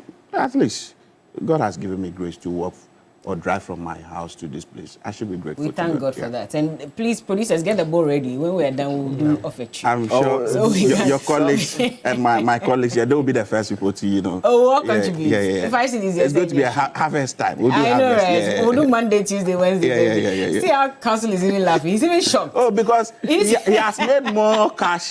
These days he's doing some legal education, so I'm told that there's more cash. More cash. Yeah, so he's been doing a lot of petitions too, actually. Also in the studio, we have Austin Bracco Powers. He's a private legal practitioner, and about 5 days ago, he actually petitioned the Supreme Court to declare laws on publication of false news and false communication as vague, subjective, incompatible with free speech. You've been very busy. Bella. That's probably why we didn't see you last week. I think it's part of our role as citizens, staying awake. Remember, the previous government told us not to be spectators. Yeah. But the sessions, these are vexed sessions. Bella, session 208 of Act 29, as well as session 76 of Act 772. These are sessions that are vague, and if they are not narrowed down, it could be used as a tool to punish or to even stamp out dissenting voices. So it's an opportunity the Supreme Court has. In fact, the jurisprudence across Africa is that they are moving away from these colonial penal sessions. If you look at Kenya, South Africa, they've struck a number of such provisions down. And we think, and I believe this is a fine opportunity for our Supreme Court to also chart the same path, so that at least we can sanitize the system. It is not to say that we don't need provisions or we don't need laws to regulate the way people post things or say things, because even the Constitution is clear that no right is absolute. But if you want to put some restrictions, the restrictions must be clearly defined for the people to have an expectation that if I cross this boundary, there will be repercussions. But it should not be vague and open to interpretation depending on the government of the day. Okay. So, Bella, I believe, free speech is not a gift from the government to Ghanaians. It is the right Ghanaians retain against the government. Yeah. So we must, those in power must have that mentality. That is not, they are not giving us the opportunity to speak freely. It is a gift, is a right we have against them. Okay. All right. Well, what's the update on that, by the way? It's been 5 days. Yeah, so we are just, we are just hoping that the Attorney General will do the needful and respond. If they feel, because it's not every time that Attorney General must defend. Sometimes when you see the sense in a writ, you must support it. That's how we move forward. So you expect that they support you? Yes, I think they should support it, because when you look at the disinformation bill, the proposed disinformation bill, there's a plan to repeal some of these sections. So if really the government believes in repealing these provisions, then Attorney General has no need to oppose it. Okay, all right. Well, let's wait and see what happens. But good morning to you if you're watching us on Facebook as well at TV3 Newday and TV3 Ghana. And we're getting a lot of messages already. There's a young man, Mike Fire. He says that, Senor, you are lying already this morning. And that's how can you be dressed this nicely and you say you don't have, you didn't have fuel, so someone had to give you fuel money. Anyway, good morning, Agongo Roger. Also to Kwejo Fiagbe. He says that this is a call to Sam Nate George, the comms minister, to act. I believe it's in relation to the text messages that Senior received. He's not the only one. In fact, a number of people have also received that message indicating that MTN is going to be charging some 0.75% on Momo to bank transfers, and it's starting from the 1st of June this year. And it's a text message that they always, I don't know if you use MTN and if you receive it as well. But also to add to what Senor is saying, the policy intimated that they are going to cap it at 5 cedis. So whether you deposit 1 million cedis or 10 million cedis, you are still going to pay 5 cedis. But I think that it is relative, the authorities look at this matter. MTN is already rich. They are very profitable. So what would 5 cedi deposit into your bank account do for them? Yeah. You understand what I'm saying? I think that they should save us that grace and allow us to do our transactions without any charges from our wallet to our bank's Yes, account. absolutely. Yeah. Well, we do hope that we can get some more details on this so that subsequently we'll discuss it. But this morning, we're focusing on Ghanaians who are stranded in South Africa. And just about a week ago, we expected a number of them to be evacuated back to Ghana. Unfortunately, we had different reports. The Minister of Foreign Affairs did indicate that there were some logistical issues, which is why they could not bring them. However, there were also some reports that indicated that even though they expected a large number of people to appear at the airport to be flown back to Ghana, only one person appeared, and he granted an interview, spoke on the matter, etc. But beyond that, we've also seen a number of Ghanaians. In fact, yesterday, there were a number of Ghanaians who were stationed at the High Commission in South Africa, going through screening processes to ensure that they would be eligible to get on that flight, which is being taken care of by the government of Ghana and brought back to Ghana. So tomorrow, we're expecting some 300 Ghanaians to come, first of all. And then after that, we'll have a number of other Ghanaians also being evacuated back to the country. And all of them spoke to us yesterday, very heartbreaking concerns that they raised. And so we'll go over and listen to them one more time, and we'll get into the conversation, because government has announced some interventions for them once they touch the Ghana soil. And so we'll get into that conversation. But also Dr. Owusua Eshianote, she's a research fellow, African Institute of Migration and Security Research. She joins us via Zoom. Good morning, ma'am. I hope you're well. Hello, Doc. Can you hear me? You've muted yourself. You have to unmute yourself. I just want to take your remarks quickly, and then we'll take the video. But, well, maybe we'll rectify that. Let's just go listen to what these Ghanaians had to say about what they faced in South Africa over the last couple of years, and after that, we'll start the conversation. Take a look. Because of the work, that's why I came here. What work exactly do you do? Hairdresser. You're a hairdresser? Yes, now, please. Now I'm told that you were physically attacked. What exactly happened to you? That case is last week Sunday. What happened? I was the work. So the time I closed the work, and that guys started to attack the people, chasing the people out at the shops. So I ran away and they chased me. Mommy, so fast they beat me a lot. They hate me. They beat me a lot. They beat you? Yeah. They hit me. My hair. If you see my face, they are stitched now. Oh no. Oh my God. More than 6. More than 6 men? And they were hitting you. What was their reason for attacking you? They said they must leave that town. Is this the first time you faced something like this, or has it happened before? Yes, mommy. It's first time. Wow. But prior to being attacked, had they been coming to the shop to threaten you? Were there threats? Yeah, it's threat, and they said they must leave this country. They don't want to see us here.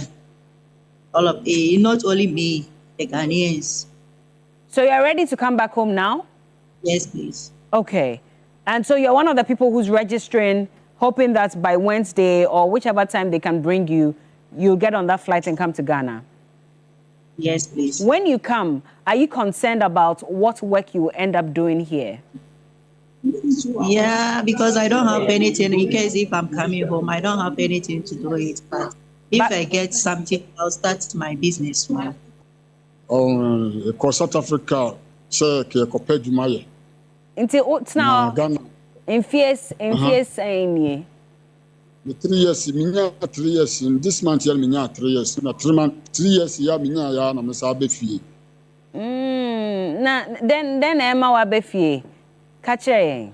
Na meso mi be fie ni say South Africa Ethiopia sister. Wanhwa we risk your life. Nipa ne wokru mu omo ndwi nipa na ahoho ho. Omu se oka say different na oka mu ye mienu mi sam oka twi kra de a wo ho ye omotan.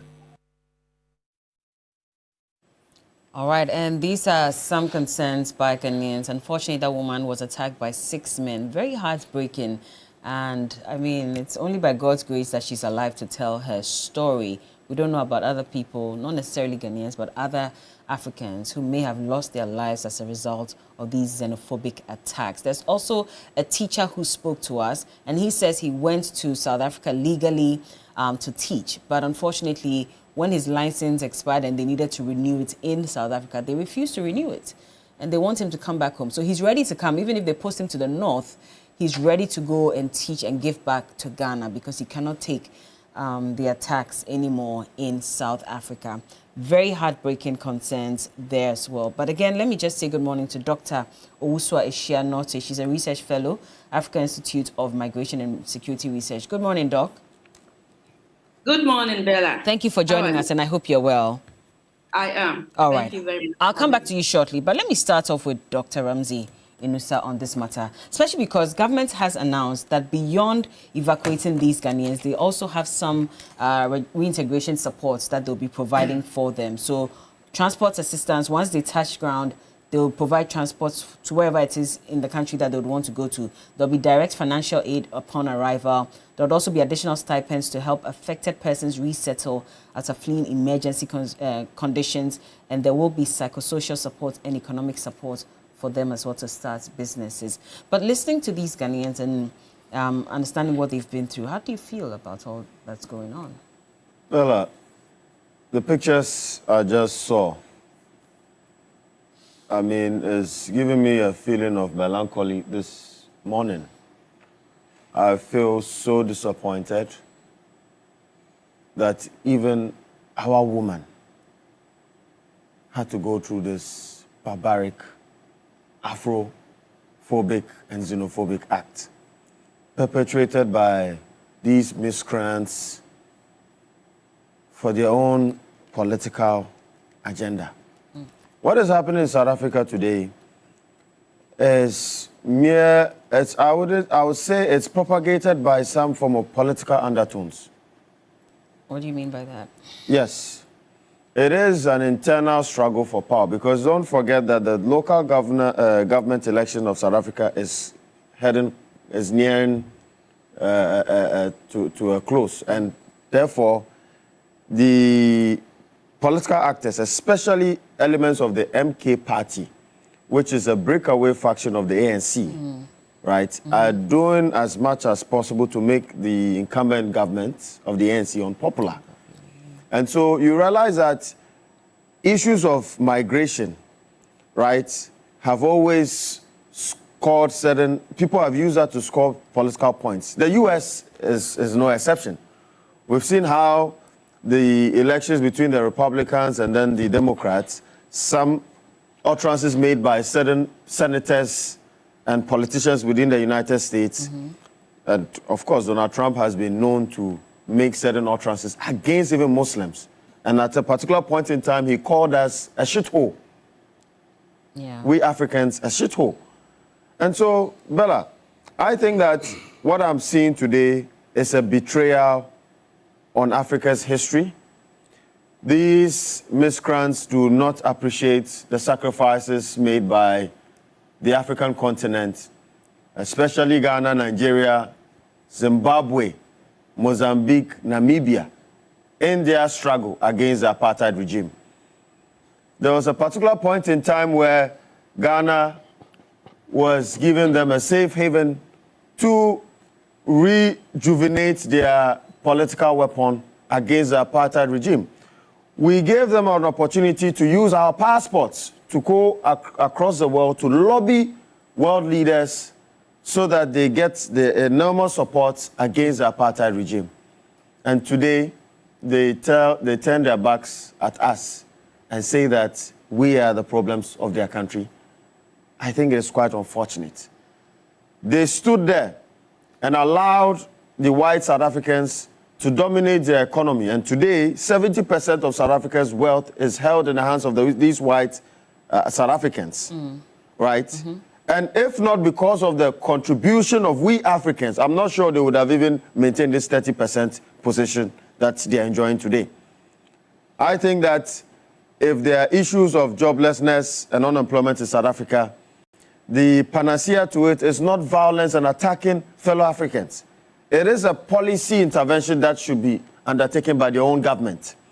And they should protest in peace and not violate the rights of other African citizens. It is quite unfortunate. Let me commend the Foreign Affairs Minister, Honorable Okudzeto Ablakwa, for his steadfast approach on this matter. First, he used a diplomatic channel. He petitioned the African Union, right? I know ECOWAS has also brought his voice against this repugnant act we've seen in South Africa. But all in all, I would call for restraint at this moment, I mean, across the length and breadth of Africa, so that we do not also revenge and go towards this direction. Because the Western hegemonic system that propagated the Berlin Conference, that balkanized Africa's landmark or land, right? And all the agenda by these Western powers till date, and creating an invisible shackle on the minds and the future progress of we Africans are laughing at us. Bella, the Western powers are laughing at us, and we should not take this lightly. And if we are saying that we are going to revenge in that sense, then though, I mean, what is the whole agenda of African unity? What is the whole agenda of African unity? I think that this is a problem that needs to be tackled head on using diplomatic channels. I am a radical person. I would have also organized, mobilized people, and also done same in Ghana, because we know where the South Africans are in Ghana. What end? But of course, to what end? To what benefits, right? I do not believe that the toil and sweat of our forefathers, the likes of Dr. Kwame Nkrumah, Sekou Toure, Patrice Lumumba and the agenda they had for the unification of Africa, right, would be glorified if we are going to revenge on these acts of these miscreants. So what I would say is that kudos to this government for trying as much as possible to absolve these brothers and sisters in South Africa that are victims of these xenophobic attacks. Let me also commend one person, Bella, and this is where corporate Ghana also has to rise up to also try and support Mr. Ibrahim Mahama. What about him? He was able to give that man you said, what's his name? Emmanuel. An agency to distribute cement on behalf of Jatta, and gave him some form of seed capital to start up his new life in Ghana, coming back from South Africa. I think that is commendable. And if corporate Ghana would also take that same channel, I think that we can be able to absorb these excesses. It should not be a government responsibility solely. We have our faith-based organizations. The churches, the mosques should also come together to see how best we can be able to create a platform to absorb these brothers and sisters in South Africa so that they can reintegrate into our society and, of course, recuperate from the repugnant acts of xenophobia they face in South Africa. Has the AU been... Well, they have been silent. How do you feel about it? Because there have been growing calls. Yes, Ghana has petitioned the AU. Yesterday was African Union Day. And a lot of us were asking questions that what is it about African unity that we should even be celebrating and marking at this point when we are facing this kind of negativity on the continent? And that's just like a small percentage of what the African continent is really going through. You know, Bella, you've raised a very important issue. The African Union, I see it as a lame duck, and indeed a body that needs to be rehauled to deal with the contemporary issues we're facing as Africans.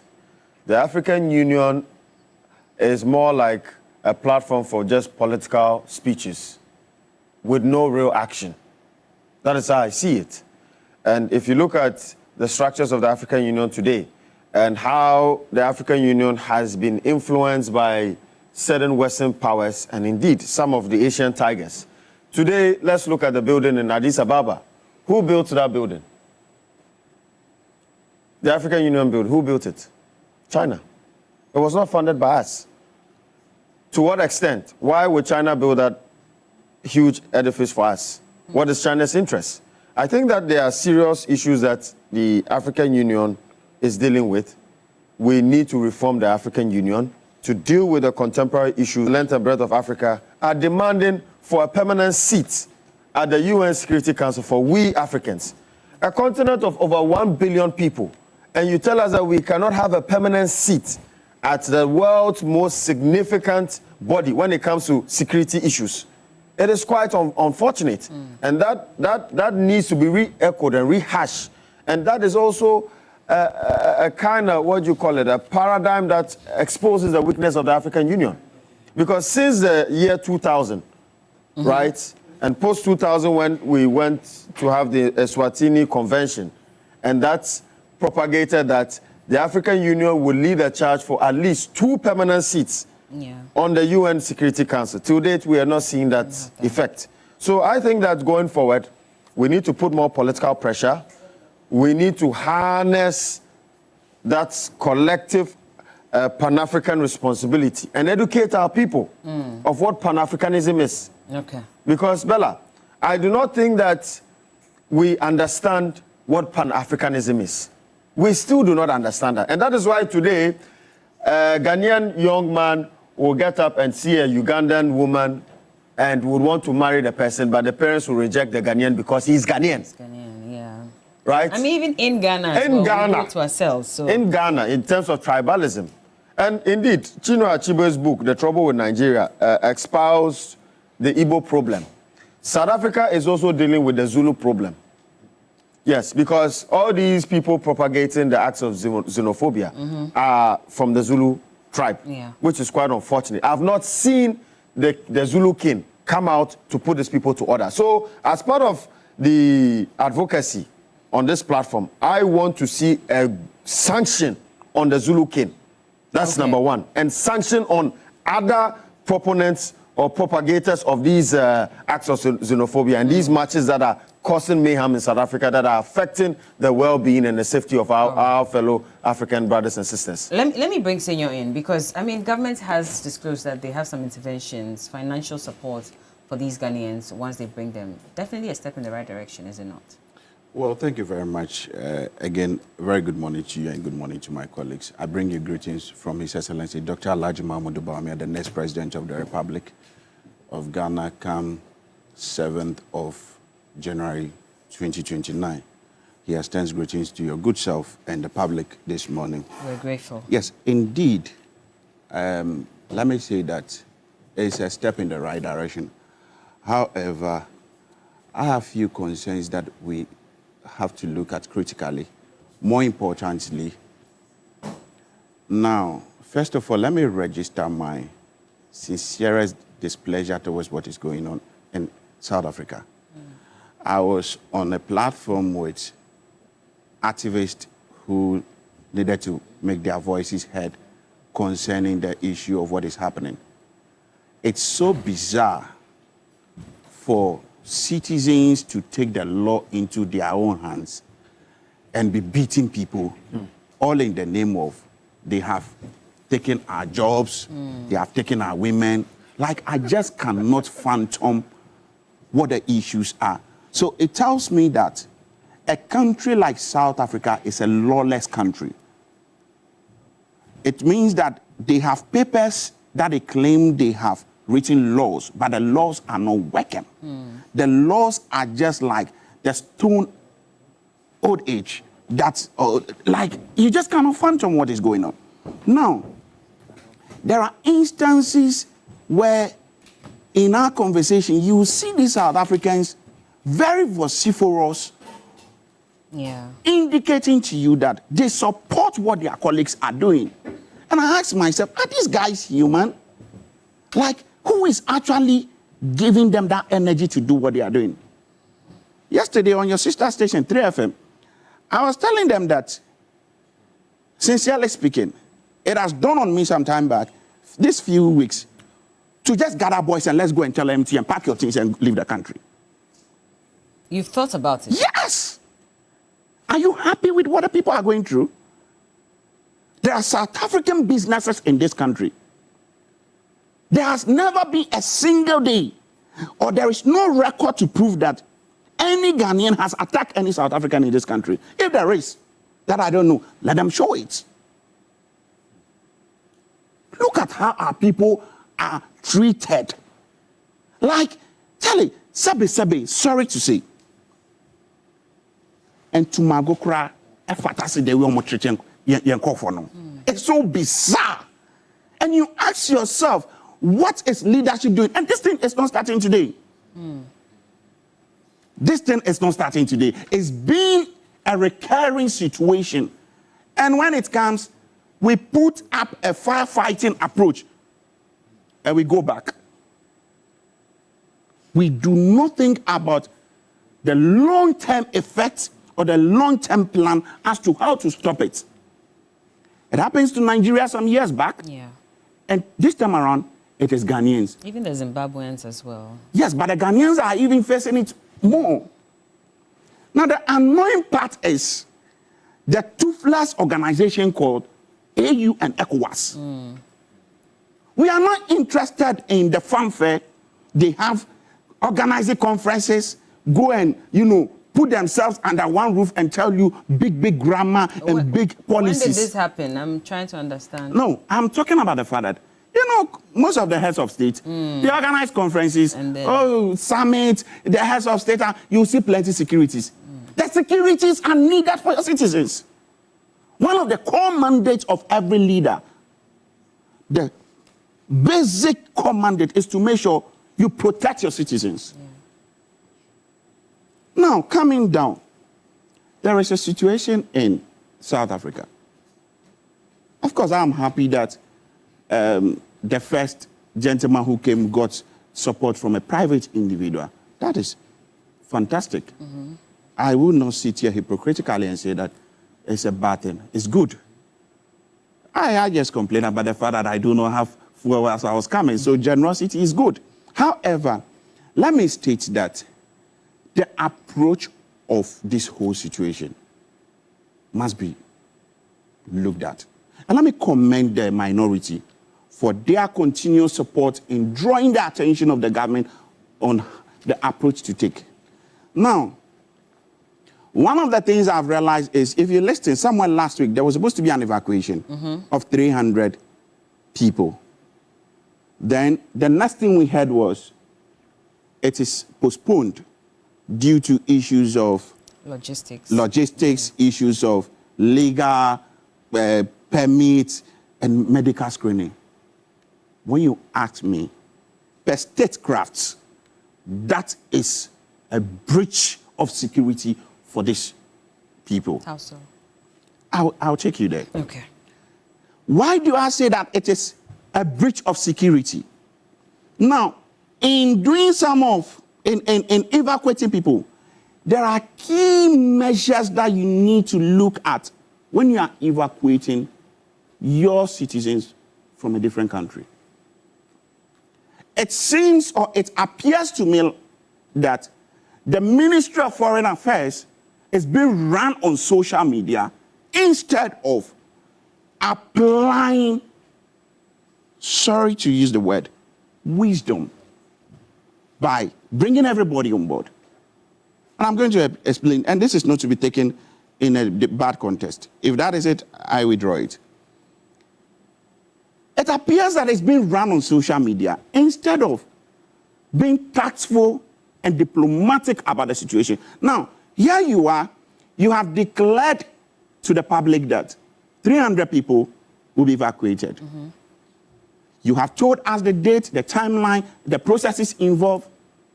Then, within the next few days, you come back to tell us that it's been postponed. I call that premature ejaculation. In diplomacy, you must first of all get your things right. Tactfulness is the key word here. If you are not tactful and you just act, see, there is no diplomat who will just go and be talking like some of us will do. They talk with some sort of, respect. There's decorum in their approach. Now, the key measures that you need to look at when evacuating this people, the first thing that you need to consider is the risk and security assessment of the people. Because these are people who are being attacked. Now, in evacuating them, the first thing you have to do is their security. Their security is very important. You've thrown out every information. You've made everybody know that they are leaving the country so and so time. Imagine that the attackers plan a mob action. Because the countries... I mean, they want them out. So if their government says we're taking them out, why would they even want to go and attack them? They'll be happy that they're leaving. Hold on. Imagine that the attackers plan another action, which you and I cannot tell their, strategy. And you have now come to tell us that it's been postponed.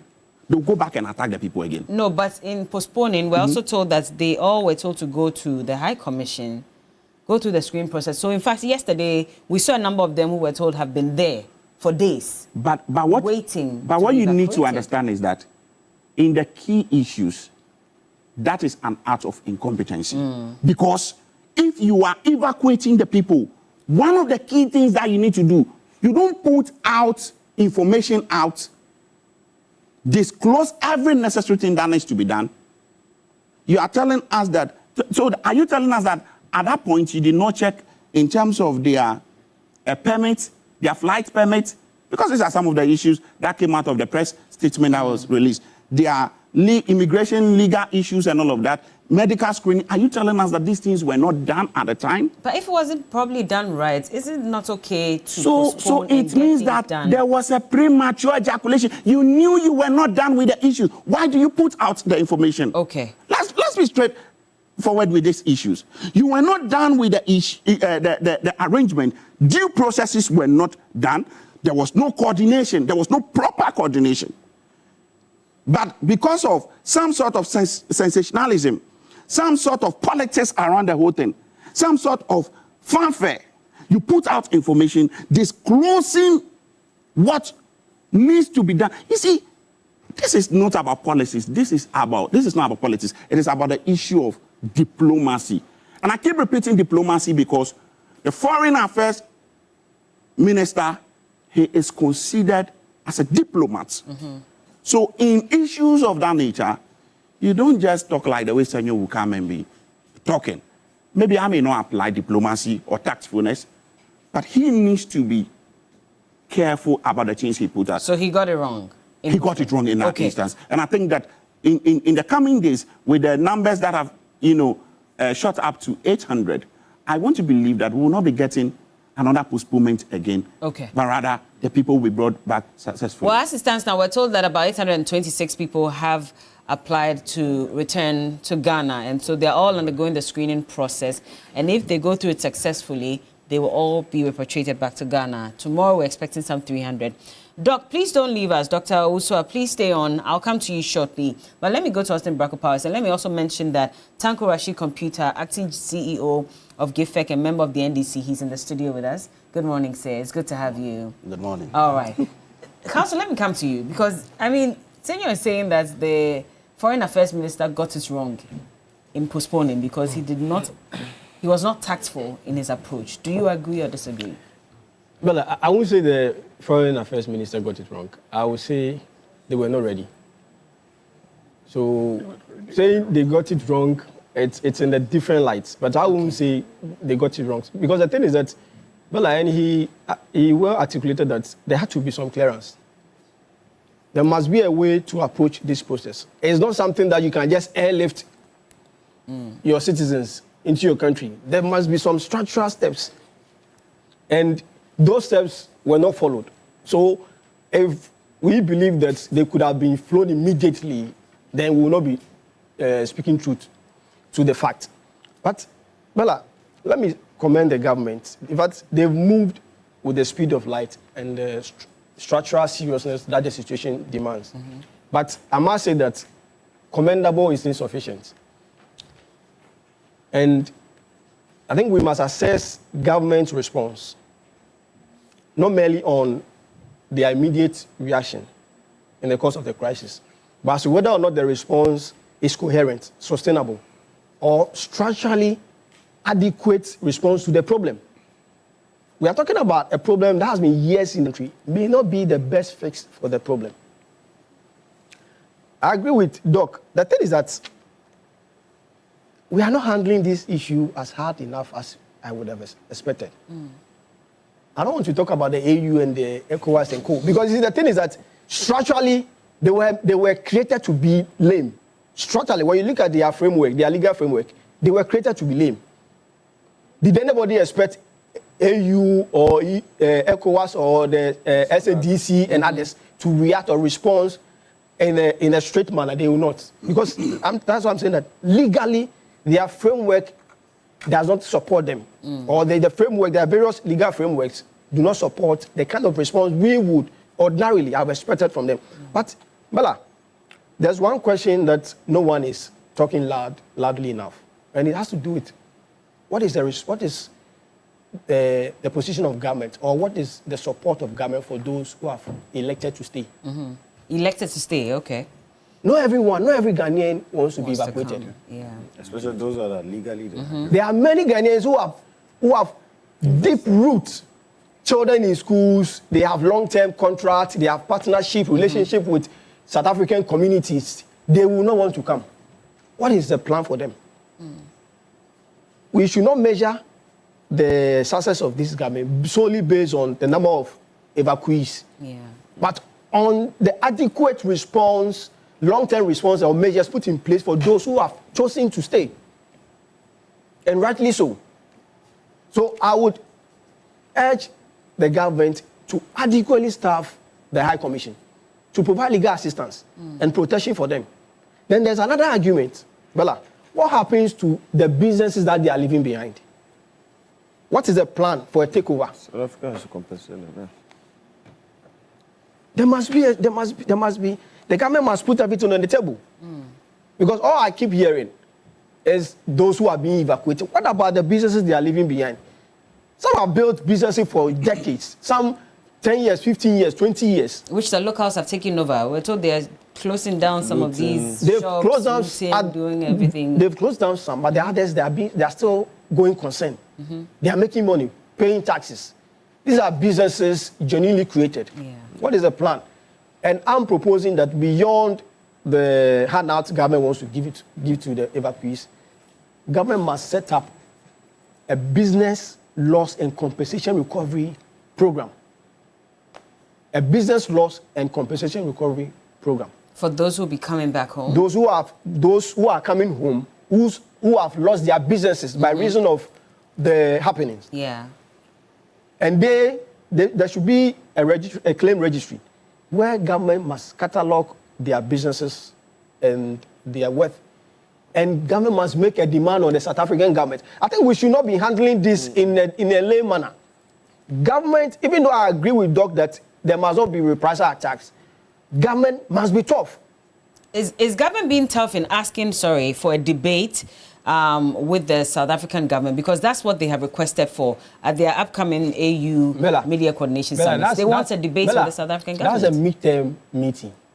Yeah, but it's on this matter. Yes, and I agree with Senor. Those meetings are meetings for champagne. Those are champagne meetings.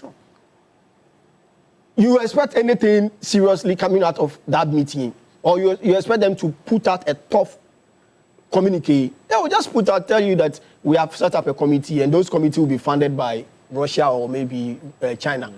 Then they will go and say they are on a fact-finding mission. Bella, I don't want us to bring in the AU, and because those institutions, when we start talking about them, we won't finish. I'm saying that government must act tough. Beyond the handout, there must be a structural demand on the South African government to compensate Ghanaians who have lost their businesses. Those whose shops were destroyed by those hooligans. I don't want to say that, I don't want to dabble in their local politics. That's their business. Because you see, under customary international law, a government has a responsibility to foreigners, foreign national interest. If private individuals under your control, if you are not able to exercise due diligence to protect the interests of foreign nationals, you must be held responsible. And the South African government must not be absolved from any liability by reason of the fact that there is an internal conflict or is facing an internal rift with some faction. That is not a business. That's not our business. I'm saying that the government must respond rightly to the situation. And the situation and the response is not about giving handout to the people. Because you see, and I agree with Sonia, the thing is that the people you are bringing even into the country, you must screen them security-wise. These are people who have faced various forms of attacks. You don't know what they may have gone through and what they are even doing. Just flying them into the country is not even enough. But we're not just flying them, we're screening them like we're told. That is not enough. They have to go beyond that. We need to, because some of these people, we must look at, in fact, when they were in South Africa, what were they doing? But you don't know the details of the screening process. So if you say it's not enough. The High Commissioner explained. He had an interview with DWTV, and he explained the nature of the screening. What are they really doing? I'm saying that it is not.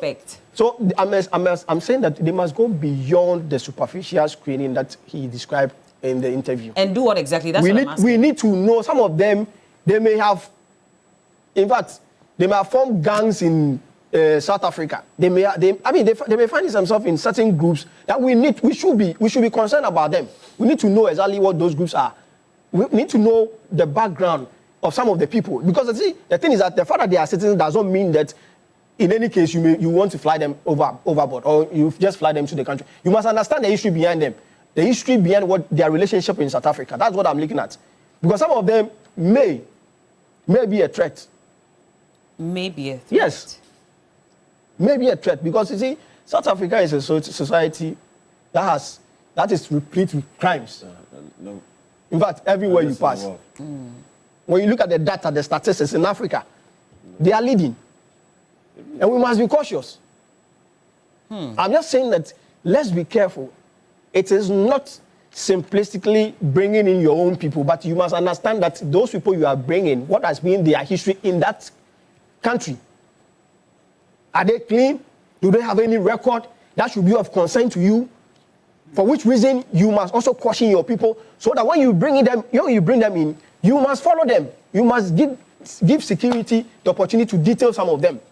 That's what I'm looking at. I'm looking at a broader conversation. I'm not looking at just flying your own citizens to the country. It's not as simplistic as that. But can we at least bring them in, and then all these other suggestions that you're coming up with can be followed You are through? bringing the person, you are coming to integrate the person in the society. You don't have the full fact. How would you know that just by bringing him into the country within 1 week, he may form a gang and they start worrying you? I'm saying that the government has a responsibility, which the responsibility must go beyond just flying your own citizens to the country. You must understand your own citizens, what has been their history in South Africa. What are the groups they may have joined? What is if there's any evidence, data concerning any crime they may have involved themselves in. These are matters we should also be looking at. Okay. Is it so? Bella, I'm saying the government has done well by outlining some handout to be given to these evacuees. But beyond that, let's make a high demand on the South African government. Okay. They must compensate the Ghanaians who have lost their businesses, and there must be a takeover plan. The businesses they are leaving, some of them are going concern. They are making profits. They are paying taxes. What is the takeover plan? Are we going to set up a consortium of Ghanaians who will monitor it for a period until the owners will decide on whether or not they will sell it or they will go back? Okay. These are matters the government must put on the table for all of us to discuss. All right. And Mr. Let's quickly go on Zoom. Dr. Owusu Note is still on there. She's a research fellow, African Institute of Migration and Security Research. Doc, are you still there? Yes. All right. Yeah. So just quickly as well, of course, based on what Council is saying, that there should be some compensation from the South African government to the businesses owned by these Ghanaians. And also beyond that, government of Ghana has also asked that there should be a debate with the South African government on this matter. The AU should, in fact, act on this matter as well and met out some sanctions to the South African government for what's going on. How do you respond to all these? Yes, thank you very much, Bella. In fact, I agree with all that the panel out there in the studio are saying. But I must first say that this is a very serious and painful matter, not only to Ghana, but the whole African continent. Yes. So these serious attacks from these South Africans on Africans, I think it's high time they put a stop to that. So I agree. There should be at the diplomatic level, there should be some talks between Ghana. And I think they've started, I must commend government's response. In fact, it is appropriate and timely. The visit of the Minister Okuja to South Africa, I think this month, sends a message that Ghana will not abandon its citizens in moments of danger. And I think it came as a relief to some of us who prioritize migrants' safety, who think that migrant safety is also very important. So yes, so I agree that there should be at that level serious talks between Ghana and South Africa for these attacks to stop. So I said yesterday somewhere in on another platform that the use of xenophobia, I think, is a little deceptive, because from time immemorial, we know that these attacks consistently have been on Africans. Okay, African citizens suffering in another African country, and I think this is sad. So we should really change this word xenophobia and go into Afrophobia. You understand? Yes, Afrinophobia, Africanophobia, but xenophobia is out. Xenophobia is the fear of the foreign, right? Fear and hate of the foreigner. This is not any other foreigner. There are a lot of foreigners in South Africa.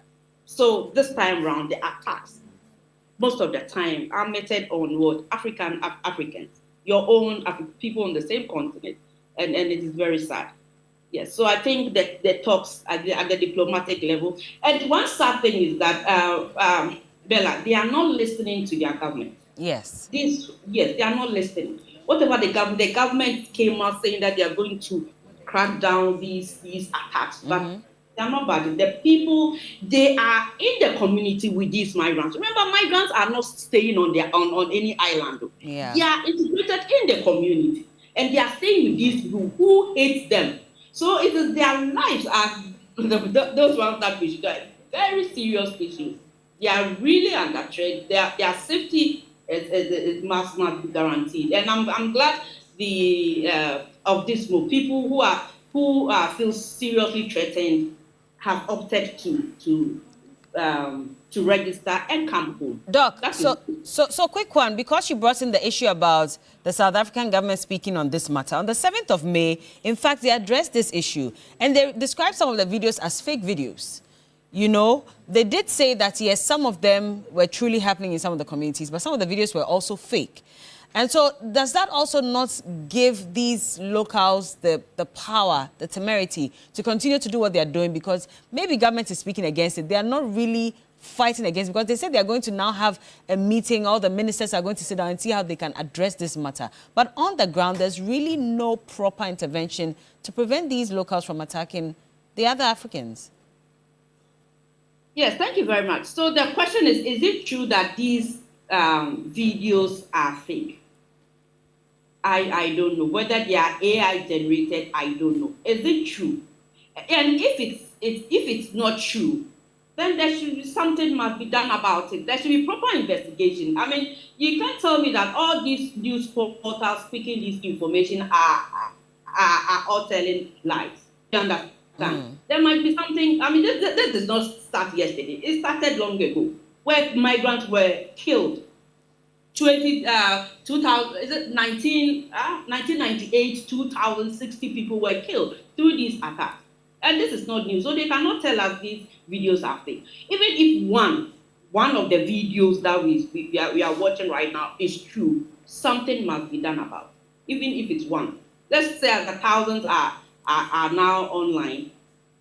So you want to tell me that all these videos are not the right videos, are false or falsified videos? No. Well, even if it's one. So this is what one of their ministers said in a cabinet meeting. We're told that they briefed the media on the 7th of May, and it says that without specifying which footage we're talking about, the fake videos and images are not only fake, but they're intended to undermine the good reputation of South Africa internationally and undermine the country's pursuit of a better Africa agenda. So, all right, thank you very much. That's good. So what about those who are registered to come home? Are they also lying? They've been going about their businesses in South Africa until recently that they said they want to come home because they think they fear their lives are threatened. Are they also lying? Because I listen to people in various platforms talking about how serious the issue is and how they think that their lives are threatened in the community. Are they also lying? People have registered. Over 800 people have registered to come home. Do you want to tell me? I mean, the panelists in the studio talking about people have businesses. People are doing well. I wouldn't say well. I don't know. I don't know their profile. But people have been. They are students in there, workers. Okay, they are living their work. Business owners, entrepreneurs. So are you telling me that they just want to leave all their properties behind and come home? No, there should be something. I mean, I don't like that. It's all politics. What should the AU be doing at this point? Somebody said AU is a lame duck. Well, at that level, I mean, it's at a diplomatic level, and they don't. I mean, of course, so every country has its own sovereign right to determine who stays and who lives, right? Fine, if you want people to live, just go the official route, and but don't attack them and force them to live as if they are animals and they cannot reason for themselves. Okay, so I think they want to really dialogue. They really want to dialogue. I think by now they'll be doing these things behind closed doors, and at the appropriate time they will come out. They would want to tread cautiously. This thing has been going going on. But tread cautiously when people are being killed, people are being attacked. There's a woman who was attacked by 6 men. She showed us the bruises on her face. Yes, Bella. So do we have the time to be treading cautiously at this point instead of taking drastic measures? Yes, so South Africa has a government. So what is the government doing? It is the government's responsibility, not AU. AU is just an association of all these countries. Countries are responsible to protect not only their citizens, but migrants as well, and non-citizens. Remember, people have their investment in your country. You should just, what AU can do is just dialogue. They cannot force any member country. They cannot impose sanctions on South Africa, for example? Wow, I don't think whether we have a history of that. Have AU done that before? But that's what a fact-finding mission to examine the underlying causes of xenophobic violence in South Africa and recommend appropriate remedial interventions and sanctions. So clearly, we are aware that they can. Sanctions, sanctions in what form? I don't know. Sanctions in what form? You tell us what if they should sanction. So what they can do? So, for example, those who have lost their properties through these vandalism, violence, and all that, do we have processes in getting them back? You understand? They are sanctioning the government for not protecting people. The government, right now, you are saying that the government is saying all that we are seeing online is not true. So they have made up their mind that nothing of that nature is going on. But we know something is going on, even how little something is going on. So it is the government's responsibility to protect.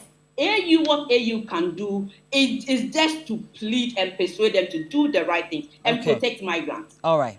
Yeah. Thank you, Doc. Let me come to Mr. Tanko Computer now. And you've heard from Senor, for example, who says that, in essence, the Foreign Affairs Minister has not gotten it right in how they've handled the evacuation of Ghanaians in there. And Council is also saying that beyond even evacuating, what is the intervention that we're providing for those who have also decided to stay behind? Very well. Let me say good morning to you, Bella, and our co-panelists here. And then the good people of Bimbila. Tomorrow is Eid al-Azha, the festival of sacrifice. It's an Islamic festival. I wish all of you could join me over there to celebrate. They are good people. Flyers. we don't have an airstrip there, so if you remind, we try. But Bella, I'm a confirmed CEO now. I'm no more acting. Sorry, my bad. Yes, so I think you should congratulate me. Congratulations, congratulations. We're collecting off a tree for Senor. Otherwise, I would have said that. Yes. It would be nice to know. We are resetting so that they can come up and join us well. You know. Senor needs a little help. Senor needs food to go back. No, I'm inviting you. We'll give him. You see, we are social democrats. Social democrats, we share a lot. So don't worry, I'll take care of that when we are okay. Thank you very much. I'm happy you've been confirmed. Oh yes. It's cause for celebration. I have challenges in mind. Senor, allow him to. Is it network or? Yeah, network. Oh, don't worry. Come. Angloga. Don't worry. Yes. Consider it done. That's how social democrats work. Now, you see, we must avail our mind to the Vienna Convention on Diplomatic Relations, which was promulgated in 1961. It talks of how treaties are signed. I'm sure Council is here. In our study of public international law, we talk of treaties, how treaties are signed between states and all that. Ghana has been in forefront when it comes to dealing with diplomatic issues in the sub-region and all that. Don't forget, Ghana was one of the founding fathers of the then OAU. Remember, this job 600 you are seeing under Kwame Nkrumah that we put it up when they had a meeting here to talk of how to integrate our economies and all that so that we move ahead. Yes, I might share the view, especially Senor, when you talk about ECOWAS. ECOWAS has been dormant for some time now due to some one or two difficulties that they went through. But I can assure you, this government is committed to protecting everybody, every Ghanaian, anywhere you find yourself. That is the hallmark of a government. It is not only in the country that you protect the people, even those outside. And that is why we have diplomatic missions all over. And I must say, the issue of their businesses in South Africa, our High Commissioner there, in fact, in one of his interviews, made it very clear, we have gotten some international lawyers and even Ghanaian lawyers to support them, and they filed a suit against the South African government about businesses that these recalcitrant guys are going about saying they are taking it over. They don't have that right. And it is very clear, even if you're reading of the Vienna Convention, it made it very clear when states have that kind of treaty with each other at how to handle diplomatic missions and all that. You don't go about doing these kind of things. And look, Ghana has supported South Africa hugely in their pursuit to become who they are today. Remember in the 70s, when we were young guys coming up and all that, we were always having this issue of singing their songs along. And then when Mandela was put in there and all that, even when he came out, government of His Excellency Jory John Rawlings had to dole out $1 million to support them when he came out and was going to contest as a president in South Africa.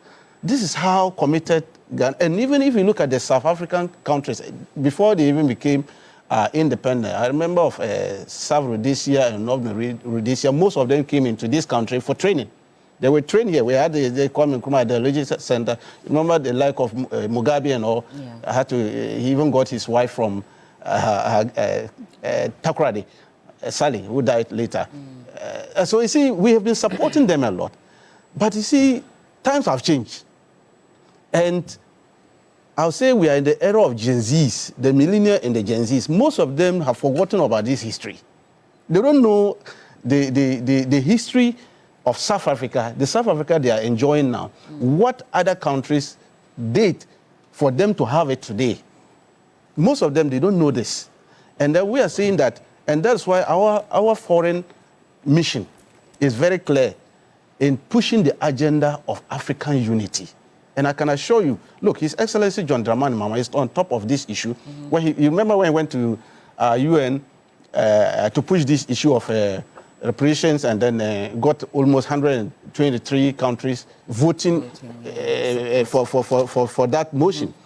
Tells you that they respect us a lot when it comes to international circles. Now, these difficulties my colleagues were talking about, you see, I travel a lot, and when I go out, I meet a lot of Ghanaians who don't pass through the airports. They don't pass through. They don't pass through the airport, but they are there. Yeah. Now, when they find themselves in such difficulties, you have now bringing them. You are not going to bring them through where they came through. You have to pass them through what? You have to regularize it. So regularizing it, you need a lot of tact. That is where my brother didn't take his time to look at. They need a tact. You see, you have to be careful. South Africa, we have a lot of Ghanaians who are in there. They didn't pass through the right process. In fact, one of them that we spoke to said he went through the bush. At all. Yes. A lot of them. So now if you want to evacuate people like that, you have to do proper screening. Now, by doing the screening, you have to make sure you do all their documentation right, get it right. Otherwise, you send them to the airport, you are going to meet another difficulties. Legal issues will rise. Council is here. You reject them. You reject them, and then what are you going to do? So that is why we are taking it step by step. Okay, we have to give this assurance out. Let Ghanaians know that your families who are out there, your brothers and sisters, we are going to take care of them. We will make sure that we bring them home. But beyond that, you need to do a lot of screening. But did we not know this when we announced No, that's why I'm saying that you need to give assurance. So last week's announcement It's very important. It's very important. You must assure people, look, you cannot fold your arm as a country. When your people are being subjected to all this, and then you say that, okay, I'm going to do everything behind us, and they are pushing you back, and all Senor and his people will do press conference, attack us. So let them know that we are doing something for them. But we cannot just rush and say we are bringing you up. This is somebody country. Mr. Tamko, I need to understand. Yes. So last week there was an announcement. Yes. That there were going to be some number of Ghanaians who were going to be evacuated. And you're saying that was just assurance that was being given to I'm saying that when that announcement was made, there was already preparation to bring in some. But the numbers that we saw over there, most of them didn't have this kind of proper documentation. Did we not know that before we made how will you know? How will you know this? When the people have passed through bushes and other things into the country. Even in Ghana here, We have them here, we're chasing them around here. Those who pass through the bushes and they are standing by our roadside and begging and all that. Do you know their numbers? So, so these are the we didn't things we are take them talking through the about. screening process. We only announced that what they should show up at the airport. The numbers that we saw that came to the this an embassy. Okay. At that time, we could have easily brought them back. But when this announcement came, that people saw that it's becoming something else. They thought they could manage the situation and continue their businesses. But these hoodlums who were over there misbehaving, in fact, it's backed by the state. I support that issue. It's backed by the state in South Africa. Because some of the things, they are not fake this thing. I have a friend who told me, when they are doing this, they are being protected by the security in South Africa. Okay? But these are the things they are hoodlums. And they are destroying the image of Africa, not South Africa alone. The image of, already the Western world are seeing us in different light. And then we do these things, we are even arming them. I remember the last time the South African president visited Donald Trump. Donald Trump was showing him some videos, how he nearly embarrassed him there in the White House. Now, if all these things is happening, then we give them the tools that they are already looking for. So yes, thankfully enough, AU, the foreign ministers and then heads of states are going to meet over this matter. And I know they are not going to take it lightly with South Africa over what they are doing. Because you see, when have they taken sanctions against any country? Oh, no, it's not only sanctions. And even in the matter of treaties and all that, there are a lot of things in there, built in there, that a state, when you violate these treaties being signed with your other state, you suffer it. And that is why we have a lot of, look, even International Court of Justice is that these things that they are doing. Do you know that somebody can go and file a suit over there against them for what they are doing? Because you remember South Africa went to court over Palestinian and then what? Israel, and even got some judgment over there. Why were they doing that? Why did they go to do that? South Africa is far off from Israel. But yet they saw that what they were doing there was some level of genocide. That's what they tried. And they sent it to International Court of this in justice to deal with the matter. Now look at what they are doing. Their own Africans. Now you went over there fighting for people who are outside your jurisdiction. Now in your own jurisdiction, you are misbehaving this way. And so there are a lot of things I believe, and I can assure you, this government is committed. We will protect them. We will protect the Ghanaians. Most of them are illegal immigrants over there. Most of them, in fact, they are illegal migrants. And we cannot say because they are illegal, we should let them suffer all these difficulties they are going through. Government is committed. We will do what we can to make sure that we bring them home. We will screen them. Those who don't have the necessary documentation, I can assure you, Honorable Ablakwa, he has learned fast on the job. He has learned very fast on the job. And he has that respect, because just yesterday, I can assure you, there's something behind the scene that they are doing. What exactly? And very soon, I mean, I won't bring out the cut It would be nice to give us an idea of what's happening. It is in the assuage interest. his fears, for example, it is in the interest of Ghanaians, and that Ghanaians will be happy that the kind of diplomatic actions that the government of the NDC is doing behind the scene. Look, it wasn't by mistake that the South African minister issued this statement that those videos were very fake. Because the kind of report we had reported them and the actions that we are going to take, they came out with this. And we are coming up with another action. Because Ghana, we are not going to allow this. Are we going to sanction them? What are we it's doing not exactly? I say we are not going. We are going to make sure our people are protected. Okay. Our people, their businesses are protected. Nobody is going to violate their human rights or take off their business unjustly. No, we are not going to allow that. We will make sure that we pursue where we even if there's a need to get my counsel here, brother, to join the system to go and argue the case to protect our businesses, we are going to do it. Are you indirectly inviting him to join? No, I mean, we are all going to join the system. This is that we need to do. And I'm very much concerned about it. So I can assure colleagues here that, look, let's be steadfast.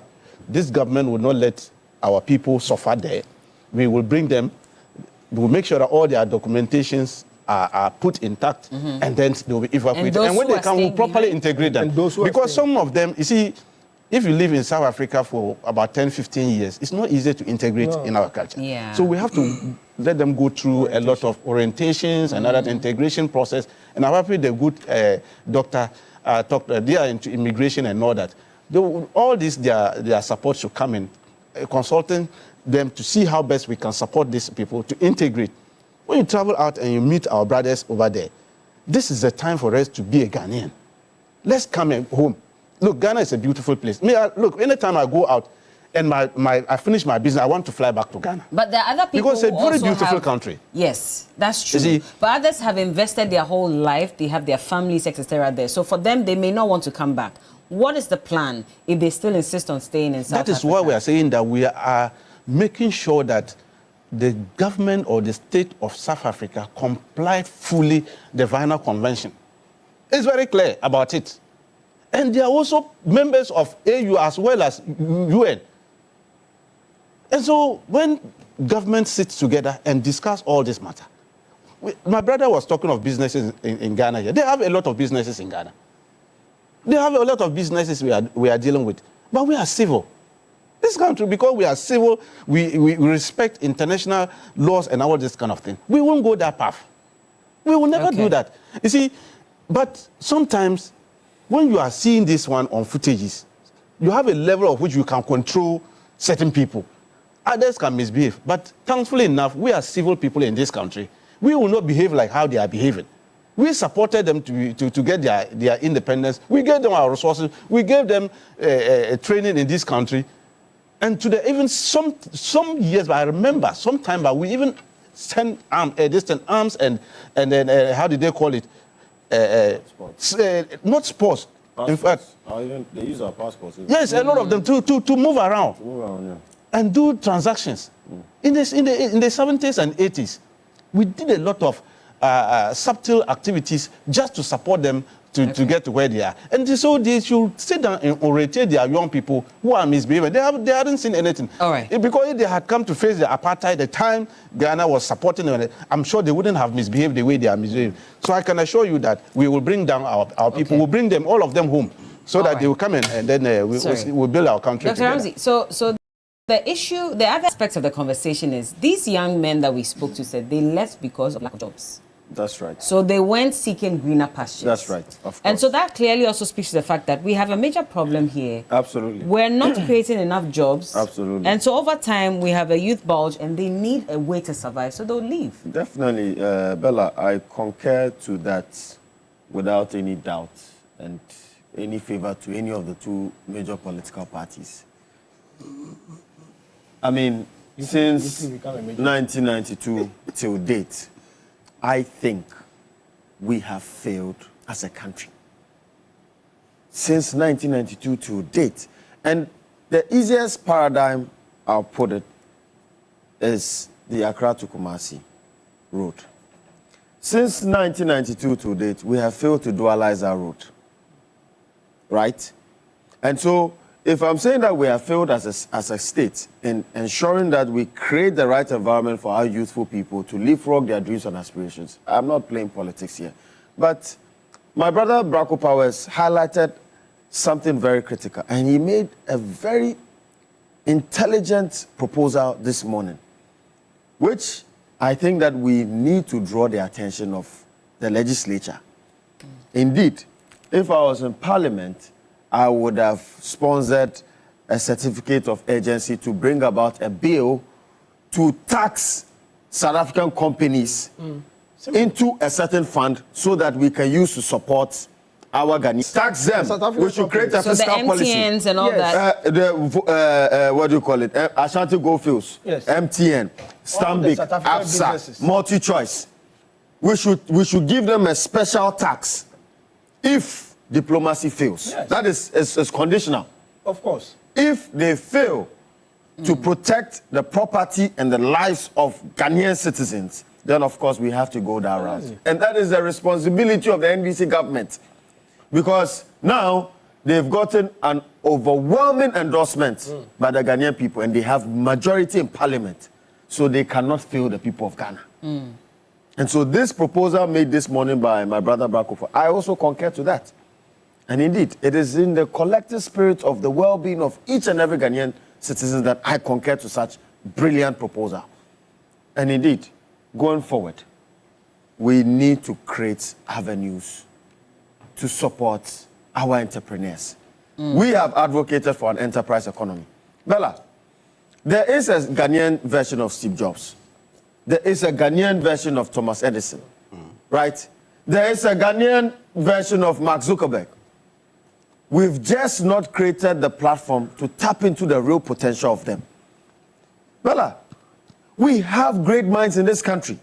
We have great potential. The resource wealth of Ghana is $12 trillion. Bella, $12 trillion is no joke. That's a lot of money. That is a lot of money. Bella will stop working.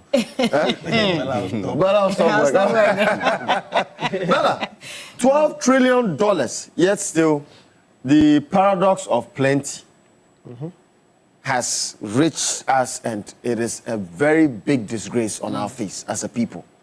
And so leadership ought to enhance this potential that we're talking about. China has made it. And I'm saying that we should not try and go into conclave and try and bring about certain innovation, whatever. Let's just copy, but copy wisely. Let us take inspiration from China.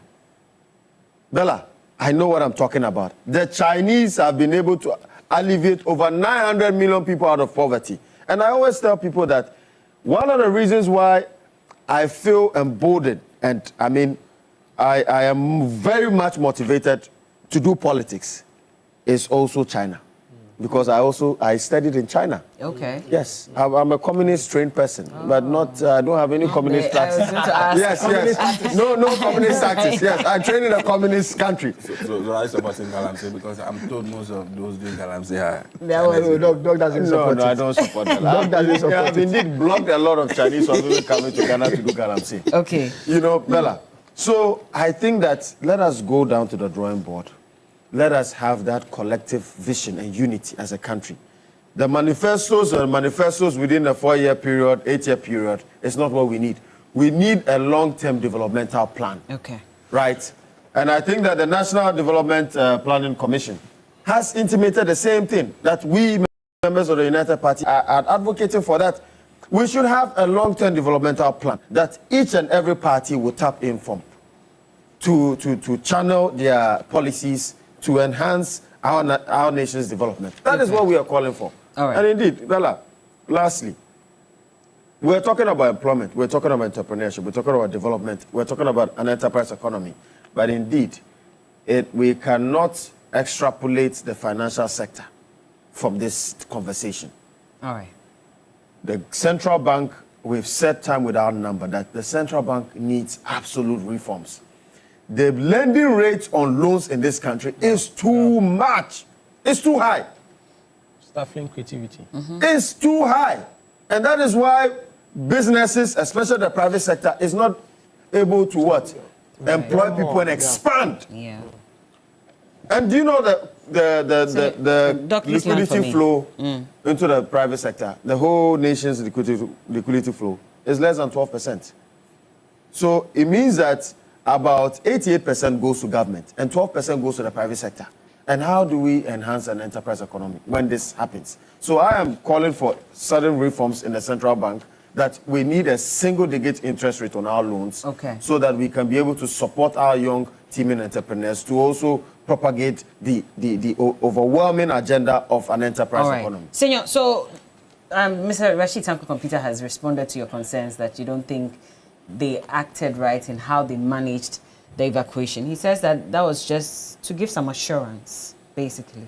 Well, I think that his position on the issues even confirmed what I said, that the minister got it wrong. And one of them was the fact that he said that they need proper screening. That tells you that indeed there was no due diligence that was done in any serious crisis situation. There should be due diligence that should be done. So it's confirmed that indeed the minister got it wrong. Again, he also made a fact that there is the need for tactfulness. He talked about tactfulness. And these were issues that I pontificated out over here. So he only, emboldened the statement by accepting that indeed his minister, Honorable Okuna Blakwa, got it wrong by actually running social media kind of ministry in terms of pre-ejaculation. That's not how he... No. Hold on. So for me, I think that it was a premature ejaculation. And then there was one thing that baffled me, and I think you pushed to know when he said that the 300 people seems to be an assurance, and when you pushed further, I think that he pulled back a bit. I was a bit baffled when he said that the first announcement has to do with an assurance. I'm like, hey, how could... No, it wasn't an assurance. However he sees it, I don't see it as an assurance.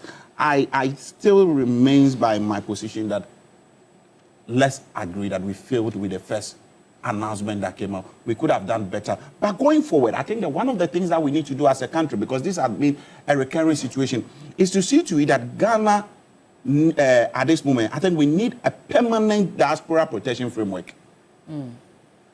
UK is having that. Kenya is having it. US is having it.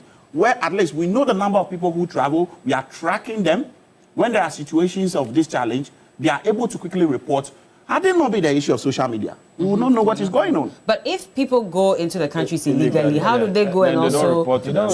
So in that instance, where we have a framework policy, there will definitely be leadership within the Ghanaian communities or people who know. So when these things are going on, you are able to trigger an alert to prompt leadership that something of this nature is going on. Then the last but not the least I want to talk about is the issue of the fact that my boss or my brother, which is counsel, talked about that, and I think that he also embodied that statement. The issue of job security is a major challenge. Let us not run away from the fact that there's job security in this country. Already we are in comatose in the area of 24-hour economy, and here we are asking the people to come back. When they come back, what is the guarantee for their job security?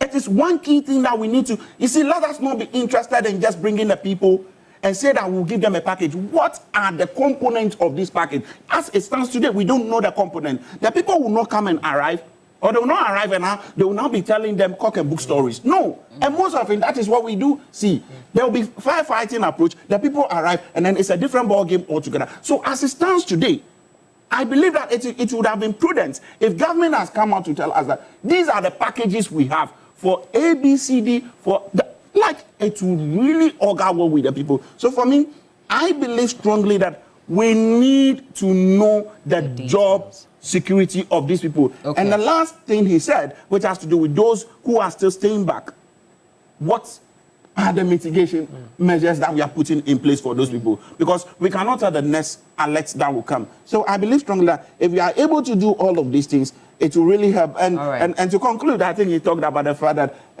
we should tax. If he were to be a member of parliament, he would have, pushed for a certificate of agency for us to tax South African companies. I support that with 1,000 bags of cement. And MTN will increase their charges. They can't do that. They find a way to take the money from us. They can't do that. They can't do that.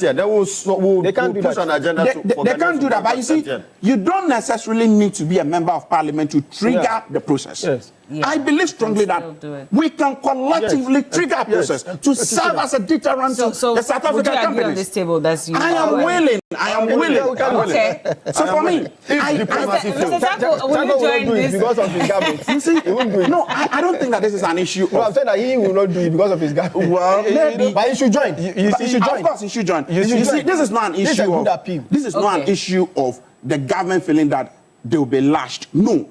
It is an issue of protecting your citizens. And you must stand up for your citizens. And this is the time. I will want to use your platform to call for all Tom, Dick, and Harry that let's come together. Let's petition.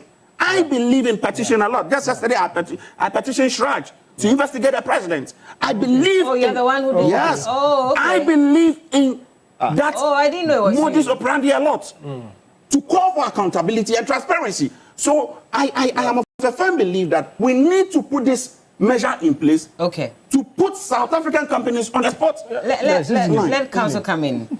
Because my concern again is that 0.75% charge will now go up. They might find clandestine ways to take it from us. Well, we must understand that no business can charge any...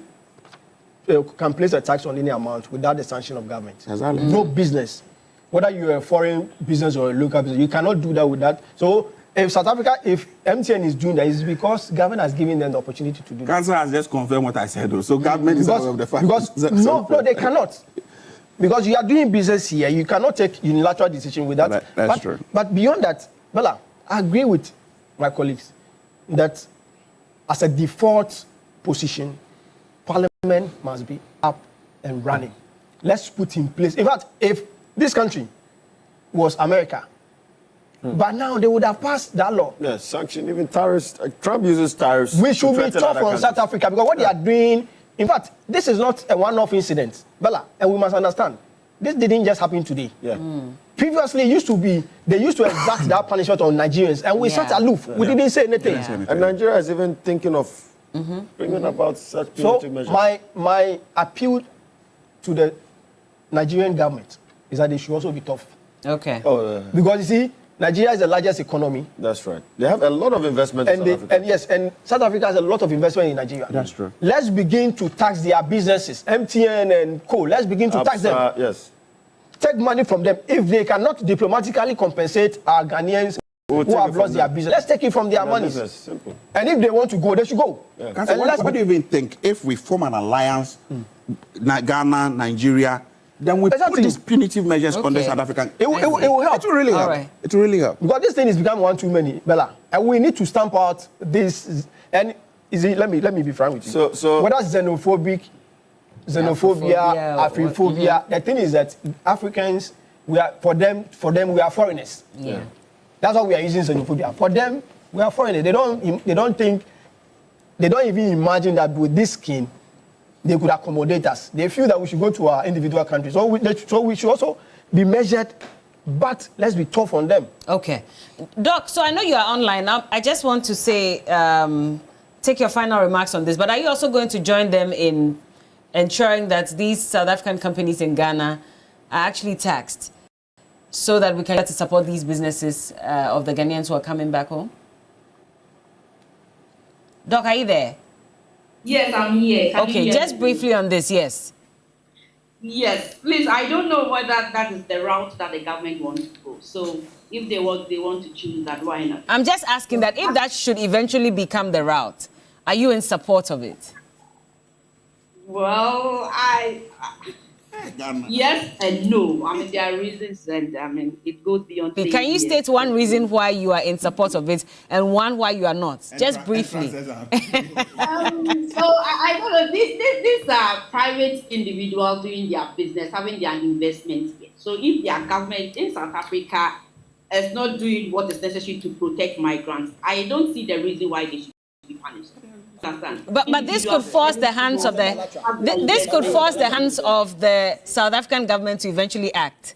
Don't you think? Are you sure it will do anything? I'm asking you. The only thing they want to do is just to fall. I mean, there's a lot of South Africans who were left. Not because of that. They can leave. That's it. So at the end of the day, who suffers? We have people employed by these organizations, right? We're also still going to complicate the unemployment issue down here. All right. Is that the way we want to go? Thank you, Doc.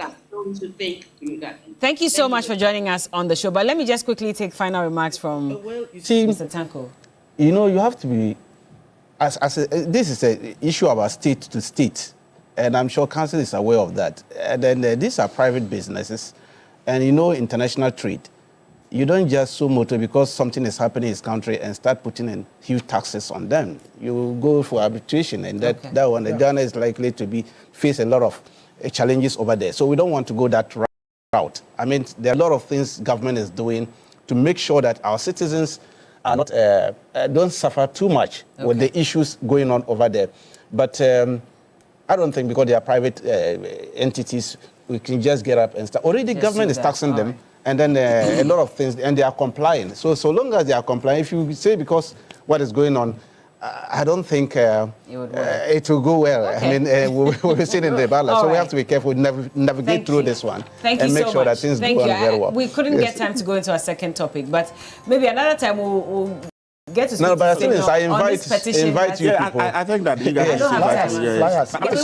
so you can a special greetings to the people of the Voter region. My people are watching me, so if I don't say that, they will not be happy. So Faith Dravi, and then the members of the New Patriotic Party. No, we are doing a lot of big push over there. Okay. Well, the big issue is sponsored by the University of Gold Coast.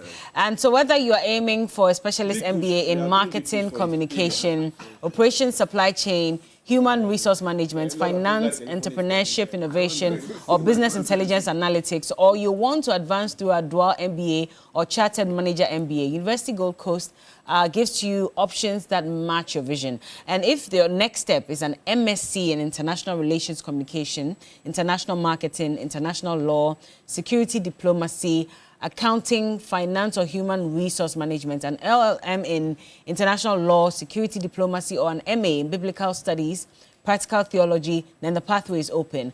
Apply today, because at the University of Gold Coast, we make it practical, flexible, with flexible learning, flexible entry, and flexible payment. Study around your work and life, choose a route that fits your background, and pay in convenient installments. Your dream deserves structure, your future deserves strategy, and your purpose deserves training. Apply now, www.ugc.edu.gh, or call or WhatsApp them on 026-388-85555. University of Gold Coast, building leaders for the nation. In the studio, I've had Dr. Ramsey Nusa, Director of Political Research, United Party. Emmanuel Senyo Amekplenu is a member of the NPP Comms team. Tanko Rashid Computer is the CEO, GIFEC, member of NDC, and Austin Braco Powers, private legal practitioner. Thank you, Dr. Uswa Eshia Notti, as well, for speaking to us. We'll be back with more. Don't go anywhere.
is 28. Yes. We need 26. Okay.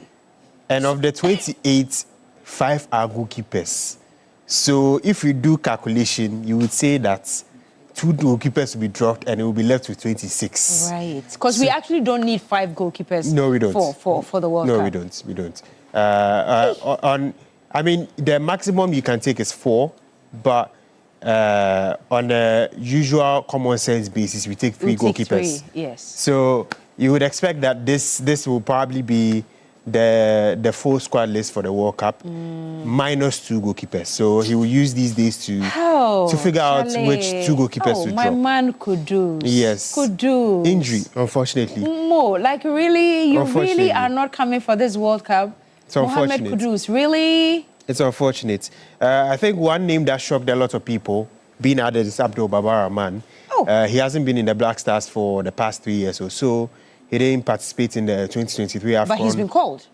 He's He's trending. Yes, he's trending. And the people are asking why. Why? So tell me why as a sports journal. As to why, I cannot tell because you don't work with the GFA. I mean, on a common sense basis, it's baffling because 2023 AFCON he wasn't there. Right. He wasn't there for the 2025 AFCON qualifiers. Okay. He wasn't there for the World Cup qualifiers as well. He was not there. And then even the friendlies that have been happening in the past year, he's not been there. So it's quite shocking. And also noting that Derek Cohn was made to switch from Germany to Ghana. He also plays as left back. He's played in some friendlies. He's been around. So it's a bit baffling. I really want to listen to Carlos Queiroz and what he sees on the Abdul Babar Rahman inclusion because that part is probably it's mind-baffling, right? It is and baffling. People are asking questions. Yes. Well, so let's go through the list quickly. So for goalkeepers, we've got Lawrence Atizigi, Benjamin Asare, Joseph Annan, and then Solomon Agbasi, Paul Reverson. Paul Reverson, I'm not really familiar with him. He's a young goalkeeper who plays for the Ajax UT. Oh. Yeah. Defenders, Abdul Rahman, Baba, Gideon Mensah, Ali Duseidu, Marvin Senaya, Abdul Mumin, Jerome Opoku. Yeah, Jerome Opoku was a new entrant some months ago. He's been around. Him. He's actually been around. He's been around. He's been around. Kojo Pepro. It's Derek Lucasen who was a new entrant some months ago. Okay. Alexander Jiku and then Pate, Elisha Owusu, Kwesi Sibo, Augustin Boache, Ibrahim Sulemana, Caleb Urenchi, and then Christopher Bonsu Bang.